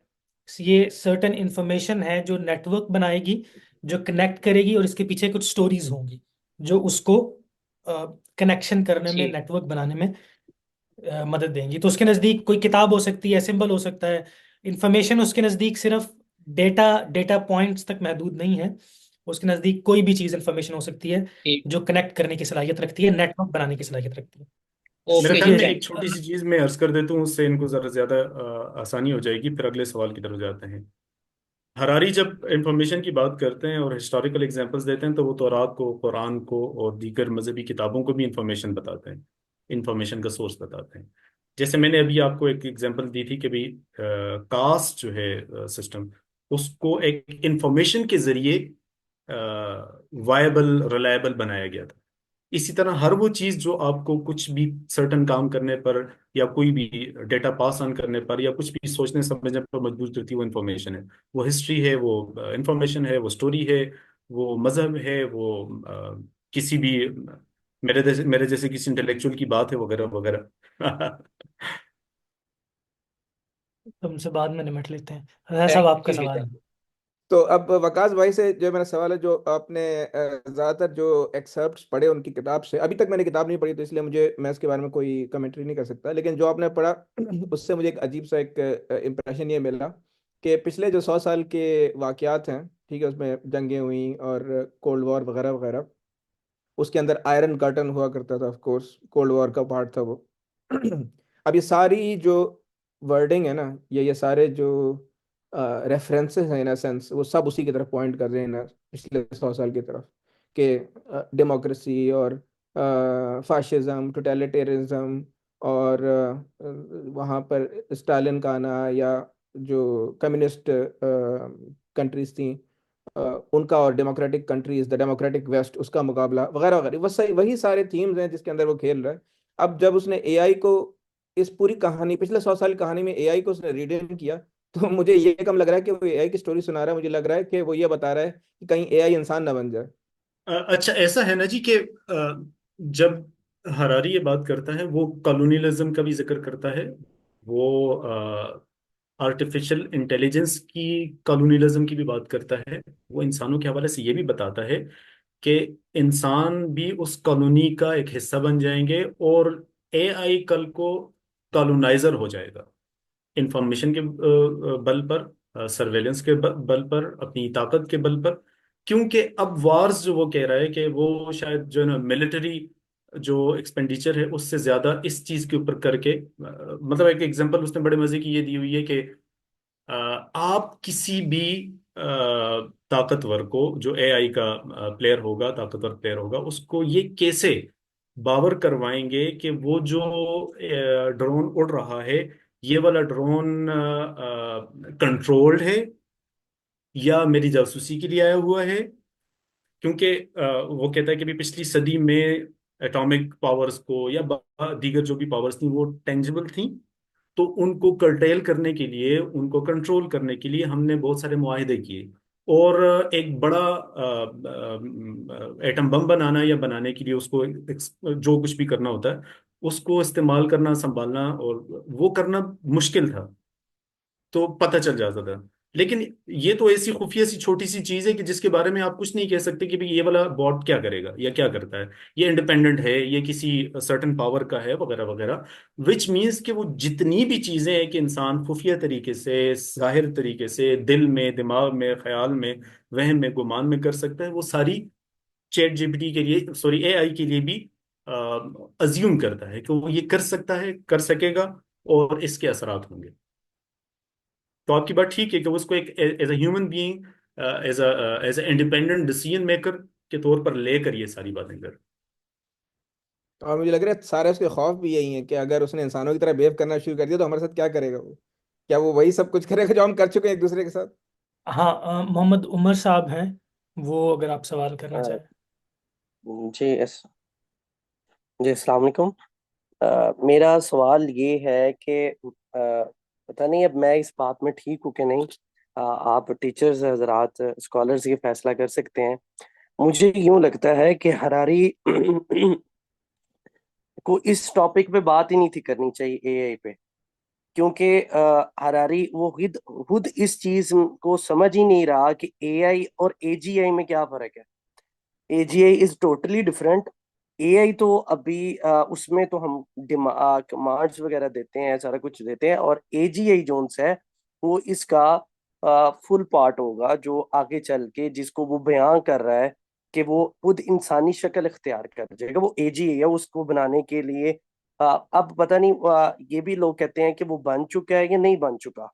और उसके बाद अगर वो बन चुका है तो वो उसे मंजर आम पर नहीं लाया जा रहा। ये अलोन मस्क भी ये बात करता है, अलोन जब बात करता है वो भी ये कर रहा होता है कि हम एजीई बनाने जा रहे हैं। वो खुद ब खुद बजाते खुद वो सारी फीलिंग्स उसमें होगी, हर चीज उसमें होगी, वो फैसले करेगा। तो हरारी सिर्फ एआई को लेके ये क्यों बात कर रहा होता है? तो दूसरी सर मेरा ये तो एक मेरी बात थी, जो मैंने चीज दूसरी मेरा जो आप लोगों से सवाल है ये है कि मैं हरारी को तकरीबन उसकी 2-4 बुक्स पढ़ चुका हूँ। वो जब भी बात करता है वो रेफरेंस नहीं देता है। चीजों को खुद ही अपने अज्यूम पे चीजें बता रहा होता है, अपने असूल बनाता है, असूलों की बुनियाद पर, फलसफे की बुनियाद पर, यूनानी फलसफे की बुनियाद पर वो चीजें मिक्सअप करके बता रहा होता है। ये उसकी क्या वजूहात है कि वो रवायत से हट के क्यों चीजें बयान करता है? अगर देखा जाए बंदा बशर जो किताब है उसमें उसने जब बात की, या अभी भी जो उसने बातें की हैं कॉलोनियलाइज की, या उससे पीछे भी, जब पहला ही चैप्टर सर आपने बयां किया है, सर हुसैन आपसे हूँ, कि जब आपने ही पहला चैप्टर बयां कर रहे थे इंफॉर्मेशन का, उस हवाले से वो जब बाप बंदी कर रहा था, वो कहाँ से असूल उसने उठाए हैं और किस तरह वो लेके चला है, ये क्या चीज है इसकी? मैं क्विकली सिर्फ ये कि मेरा ख्याल है अगर आपने उसका उर्दू तर्जमा पढ़ा है, मुझे मालूम नहीं, मैं सिर्फ एज्यूम कर रहा हूँ, आपने चूंकि उसका नाम उर्दू लिया है तो इस वजह से तो उसकी वजह ये है कि उर्दू में जब तर्जमा होता है तो बिब्लियोग्राफी लोग हमारे यहाँ नोट्स ऐड नहीं करते। लेकिन जहाँ तक मुझे याद है होमोसेपियंस में भी नोट्स मौजूद हैं, बिब्लियोग्राफी मौजूद है। और होमोड्यूस में भी मौजूद है, और इसमें भी मौजूद है, नोट्स भी मौजूद है, और बिब्लियोग्राफी भी मौजूद है।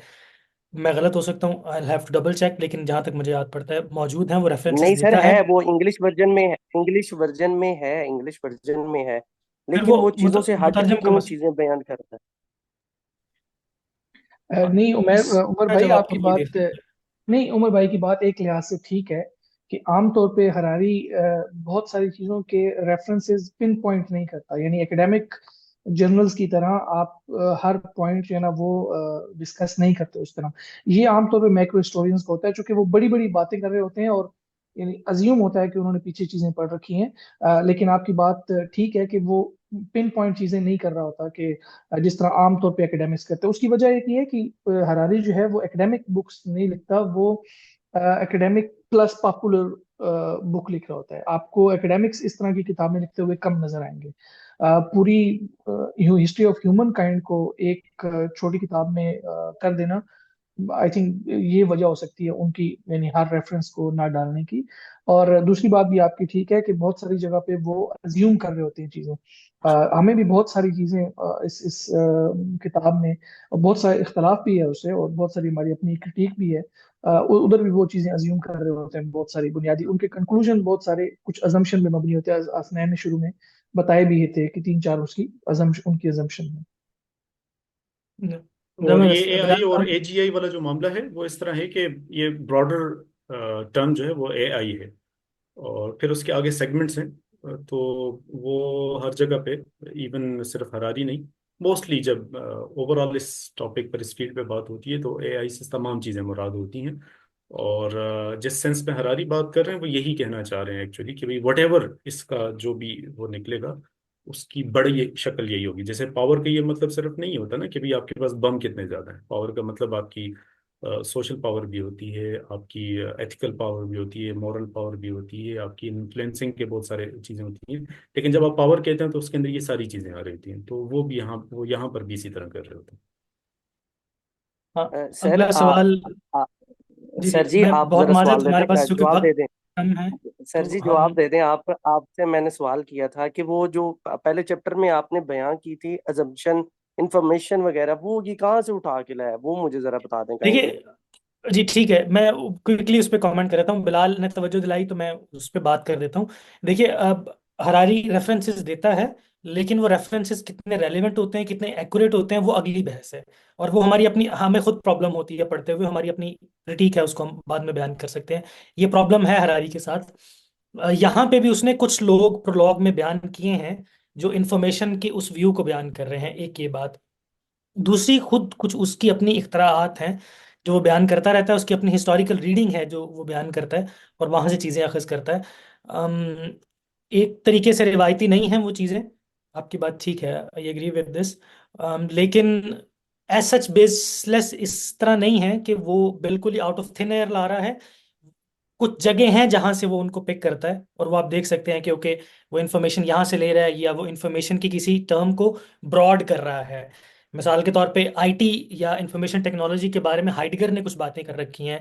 यानी वो हाइडगर इंफॉर्मेशन टेक्नोलॉजी को सिर्फ टूल्स तक महदूद नहीं करता, उसके नज़दीक मालूमात आईटी हो सकती है। तो ये वहां से, तो आप देख सकते हैं पिन पॉइंट चीज़ें पिक करके, तो एक लंबी बहस हो जाएगी अगर हम ये देखने लगेंगे। आई थिंक हम इसमें, उसमें प्रॉब्लम्स भी हैं, और हम देख सकते हैं। बहुत माजत, हमें क्विकली करना पड़ेगा। हमजा रमजान साहब। जी अस्सलाम वालेकुम। मेरा सवाल इसी के मुतालिक था कि अक्सर कहा जाता है रारी को कि ये जो है वो एक पॉपुलर लिटरेचर लिखते हैं, या पॉपुलर जो इनका काम है।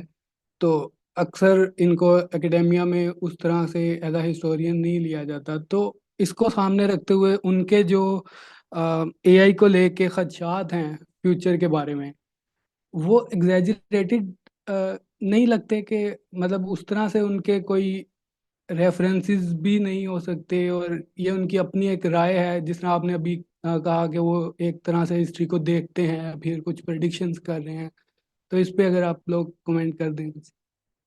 ओके, आप अगर सवाल कर लें, और आपके बाद नवाज साहब हैं और रजा साहब हैं, और अगर आप क्विकली अपने अपने सवाल रख दें तो फिर हम एक जनरल बात करके और इसके बाद क्या हमें क्रिटिक अपनी बयान करनी है या हम बस इसको कंक्लूड कर दें? बिलाल वकास से पूछ रहा हूँ मैं ये बात। सवाल आ जाए फिर बाकी चीजों को देखते हैं टाइम के हिसाब से। ओके, अच्छा। ये सवाल मेरा इस हवाले से है। मैंने उसकी टॉक भी देखी सुनी थी इस बुक के हवाले से, जिसमें वो ये कहता, आपने भी बताया शुरू में कि वो समझता है कि इंसान डिस्क्रिप्टिव हैं, बहुत ज़्यादा जब डिस्ट्रक्शन की तरफ जाते क्यों हैं, और इंफॉर्मेशन का इसके अंदर एक बहुत बड़ा हाथ है। इस सारे मसले का हल क्या है कि मतलब इस तरह पॉसिबल है कि वो उस इंफॉर्मेशन को बंदा डिकंस्ट्रक्ट करे, या आम जो ह्यूमन बींग है वो किस तरह से ले कि इससे बचा जा सके। इन अ वे वो जो आंसर देता है वो कहता है कि उस पर एक एडिटोरियल चेक होना चाहिए। तो वो यूं कह लें कि आप यूं कह लें कि अथॉरिटेरियनिज्म की तरफ या एक कंट्रोल की तरफ जाता है। तो इसका क्या है? जी शुक्रिया रज़ा साहब। नवाज साहब, अगर आप सवाल आप बता दें तो बस उसके बाद फिर हम ये आखिरी दो सवाल ही माजिद खान ले सकेंगे, क्योंकि आवाज उसके पहले बाद फिर पूछ लें, वक्त। आवाज पहले पूछ लें फिर मैं कहता हूँ। ठीक है नवाज साहब, अगर आप सवाल अपना रख दें तो।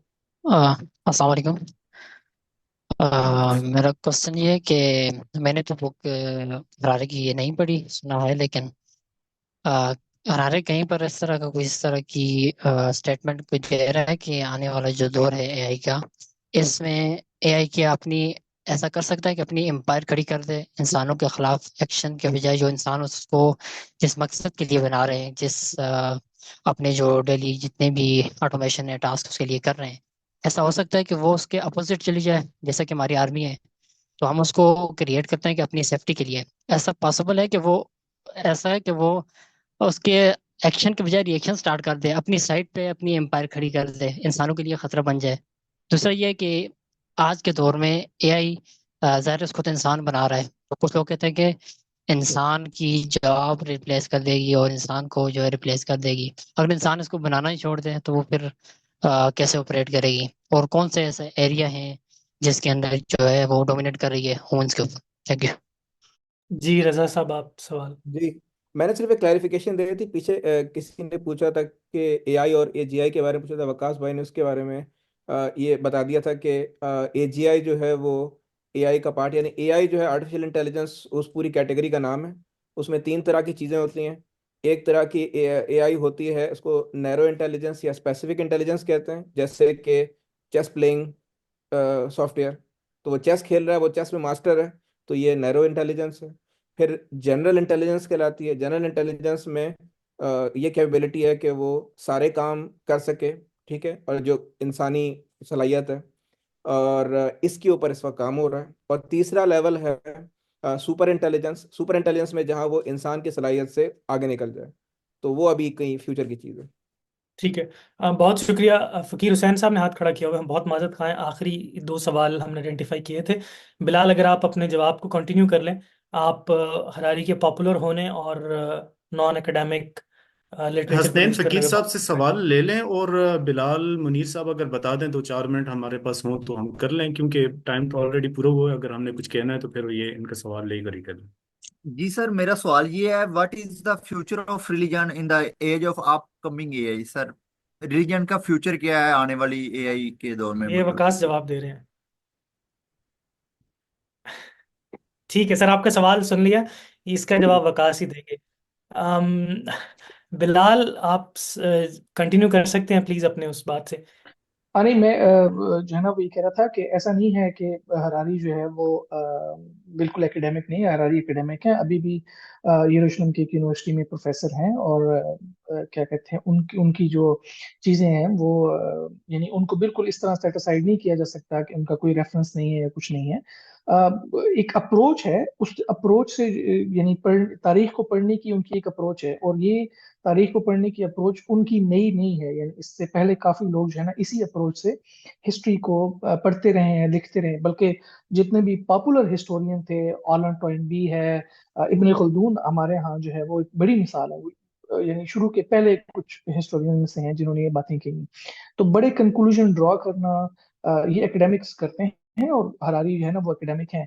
ऑब्वियसली वो एक लिखने का स्टाइल है उनके। अगर आप एकेडमिक आर्टिकल्स पढ़ लें, गूगल पे उनके एकेडमिक आर्टिकल्स हैं, तो उनसे आपको जरा उन एक डिफरेंट किस्म के हरारी भी जो है ना वो नजर आएंगे, जो बाकायदा रेफरेंसिंग और इन चीजों के साथ काम करते हुए नजर आए।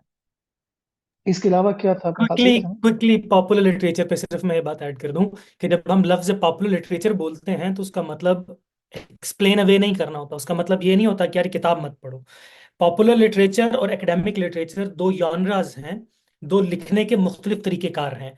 एकेडमिक लिटरेचर ज़्यादा स्ट्रक्चर्ड, ज़्यादा बाउंड, पीयर रिव्यूड होता है। एकेडमिक लिटरेचर हम उसको कहते हैं कि जब मैं अपना पेपर किसी बंदे को भेजता हूँ और वो ब्लाइंडेडली उसको रिव्यू करके मुझे बताता है कि वैलिड है नहीं वैलिड है, एंड देन पूरे प्रोसेस से गुजर के वो पब्लिश होता है। पॉपुलर लिटरेचर में ये नहीं होता। पॉपुलर लिटरेचर में आप इतने बाउंड नहीं होते, आप बहुत खुल के खेलने का मैदान होता है आपके पास, और पीयर रिव्यू नहीं होता।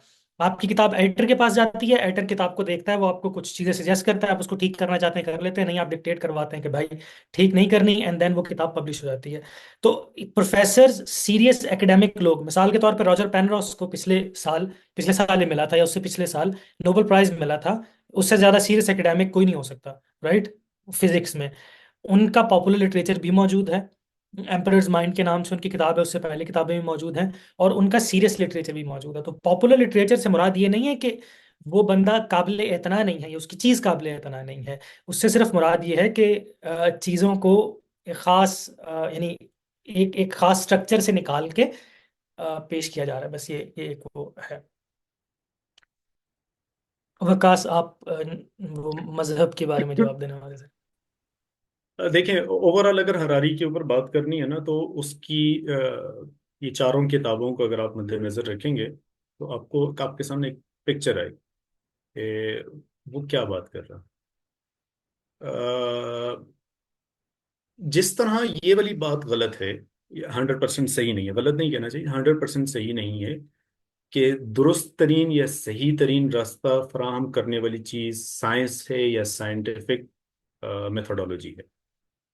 बिल्कुल इसी तरह ये वाली बात कहना, सुनना, मानना भी 100% दुरुस्त नहीं है कि एकेडमिक राइटिंग या एकेडेमिया ही वाहिद इंटेलिजेंशिया है जो मुस्तकबिल के हवाले से, हाल के हवाले से, हर चीज़ के हवाले से बेहतरीन कंक्लूजन या बेहतरीन बात कर सकते हैं। ऐसा नहीं है। आप में से बहुत सारे लोग जानते होंगे कि दुनिया में, जिस दुनिया में हम लोग रहते हैं, इसके अंदर बहुत बड़े बड़े फैसले सिर्फ मीडिया रिपोर्ट्स के ऊपर हुए हैं। और वो मीडिया रिपोर्ट्स जो है ना, वो हरगिज इस कदर कोई ऐसी कमजोर चीजें नहीं थी। मीडिया रिपोर्ट्स मींस कोई वाशिंगटन पोस्ट में लिखा हुआ है, कहीं किसी अखबार में लिखा हुआ है, पाकिस्तान में लिखी हुई है, इस तरह की बहुत सारी चीजें। तो ये कोई वाहिद और अकेली दुरुस्त तरीन ताबीर का मतलब नहीं है कि एकेडमिक राइटिंग होगी तो तब होगी। पॉपुलर लिटरेचर को यूं भी समझना चाहिए कि जो इस मकसद से लिखा जाए कि मासेस तक वो वाली मामला, वो वाली बात पहुंचाई जाए जो फकत एकेडमिया में हो रही है या फकत चंद जगहों पर हो रही है। उसका स्केल बढ़ाया जाए, उसका ऑडियंस बढ़ाई जाए, ताकि उसके ऊपर ज्यादा लोग इन्वॉल्व हों। एआई के बारे में हम पाकिस्तान, अभी जैसे रजा भाई ने उसमें एक इनपुट दिया, क्योंकि उनका काम है, वो इस फील्ड से रिलेटेड है। लेकिन बहुत सारे ऐसे लोग हैं कि जिनको एआई की मबादियात का पता नहीं है, but still they need to know कि व्हाट्स गोइंग ऑन और दुनिया में क्या हो रहा है। हमें इस वक्त यूक्रेन की जंग का पता है, हमें इस वक्त मशरक़ वस्ता की जंग का पता है, लेकिन हमें इस चीज़ की कोई ख़ास रियलाइजेशन नहीं है जो चिप टेक्नोलॉजी के ऊपर अमेरिका और चीन के माबैन चल रही है। और इसके बहुत बड़े जो है ना असरात हैं, जो शायद हमें आज समझ में ना आए, लेकिन बहुत जल्दी हमारे सामने आ जाएंगे। सो पॉपुलर लिटरेचर को बैक जुम्बश कलम जो है ना गलत नहीं करना चाहिए। उस्ताद जी की बात जो है कि अगर तनकीद वाला मामला लंबा हो तो हम इसके लिए अलग सेशन रख सकते हैं। मेरे ख्याल में शायद हम, अगर तो उस्ताद जी इंसाफ नहीं हो ठीक है। सकेगा। एक्चुअली आपने देखा होगा कि किताब के हवाले से बात में भी उस तरह हम इंसाफ नहीं कर पाए, वक्त के महदूद होने की बिना पर। तनकीद के हवाले से हमें लंबी चीज़ें चाहिए। हरारी को समझना बहुत ज़रूरी है क्योंकि उसके असरात बहुत ज़्यादा हैं, उसकी आवाज़ बहुत दूर तक जा रही है और वो बात बहुत ज़्यादा कर रहा है। और मतलब बहरहाल, फिर भी अगर दोस्त जैसे आप दोनों कहें तो उस तरह कर लेते हैं। नहीं नहीं उस्ताद जी, हम जरूर रखते हैं जी इसके इस पे दूसरा हिस्सा, क्योंकि काफी सारी चीजें हैं जो हम ने इसलिए छोड़ी कि टाइम जो है ना वो कम था, वरना मेथडोलॉजी पे काफी इश्यूज हैं, इवन बहुत सारे फैक्ट्स पे इश्यूज हैं, तो वो काफी सारी चीजें डिस्कस हो सकती हैं। और समील अफराज साहब ने वैसे दुरुस्त बात फरमाई है कि हमारे उस्ताद हमार खान नासिर साहब के तासुरात का इंतज़ार है, तो मेरे ख्याल में उस्ताद जी हाँ। कंक्लूडिंग रिमार्क्स उन्हीं की तरफ से। यही सबसे बेहतर है कि अभी उस्ताद जी कुछ बातचीत कर लें और फिर हम अपना सेशन अगले फिर इससे करेंगे। पहले कि हम उस्ताद जी की तरफ जाएं, क्विकली खलील साहब का हमने ज्यादती की, उनका सवाल हमने मिस कर दिया। उनका सवाल इंफॉर्मेशन सेल्फ डिस्ट्रक्शन और उसके सॉल्यूशन की तरफ से था। बिलाल जवाब देना चाहेंगे तो बिलाल वो जवाब दे सकते हैं। एडिटोरियल एडिटोरियल के बारे में बात कर रहे थे, तो वो एडिटोरियल जो है वो हरारी, चूंकि वो एक लिबरल अंडरस्टैंडिंग में बैठे हुए हैं, तो वो जैसे उन्होंने डेमोक्रेसी की बात की या लिबरल डेमोक्रेसी की, कैपिटलिज्म की बात की, तो वो अपना जो एडिटोरियल कंट्रोल है एआई पे या इंफॉर्मेशन नेटवर्क्स पे, वो उस हवाले से रखना चाह रहे हैं, और चाइना जो है वो अपने हिसाब से रखना चाह रहा है। तो वो एडिटोरियल, जिस तरह हमारे यहाँ अखबार के अंदर एडिटोरियल कंट्रोल चलता है, इसी तरह वही वो अपना जो है ना लिबरल अंडरस्टैंडिंग का कंट्रोल उसके ऊपर रखना चाह रहे हैं। मेरे ख्याल में और टू उस्ताद जी करके फिर उसको कंक्लूड करते हैं, फिर वो हमारा वो शुक्रिया अदा करते हैं या हमारी तारीफ करते हैं उन तक है जो। जी बिस्मिल्लाह। ये मैं नहीं, अभी तो मैं बिल्कुल अ, आप हजरात का, तीनों हजरात का शुक्रिया अदा करना चाहता हूँ, और ज़ाहिर है उसके अंदर ही तहसीन मुज़मर है, शामिल है। और कोई शुबा नहीं कि आप तीनों हजरात ने बड़ी दिलजमी से और दिललगी से हमें फीड किया किताब के जो मुख्तलिफ पहलू अ, जिनको कवर करना मुनासिब था। तो मैंने किताब शुरू से देखी थी, लेकिन अंदर आगे नहीं देख सका, लेकिन आप हजरात से इसकी आउटलाइन, इसका जो मेन आर्गुमेंट है वो काफ़ी हद तक समझ में आ गया है। तो आज तो आप शुक्रिया पर इत्तफा पर, और तहसीन बिल्कुल के अंदर मुजमर भी है और मुदर भी है। अल्लाह आप सबको जज़ाए खैर दे। तो तनकीद के लिए मेरे ख्याल में एक मुनासिब वक्फे के बाद साथियों से मशवरे से और आपकी अवेलेबिलिटी के लिहाज से वो अलग एक सेशन रख लें, ताकि आप जो इस मौजू को देख रहे हैं अ, तवज्जो से और दिलचस्पी से, तो आपका नुक्ता नज़र भी तीनों हजरात का सामने आ जाए।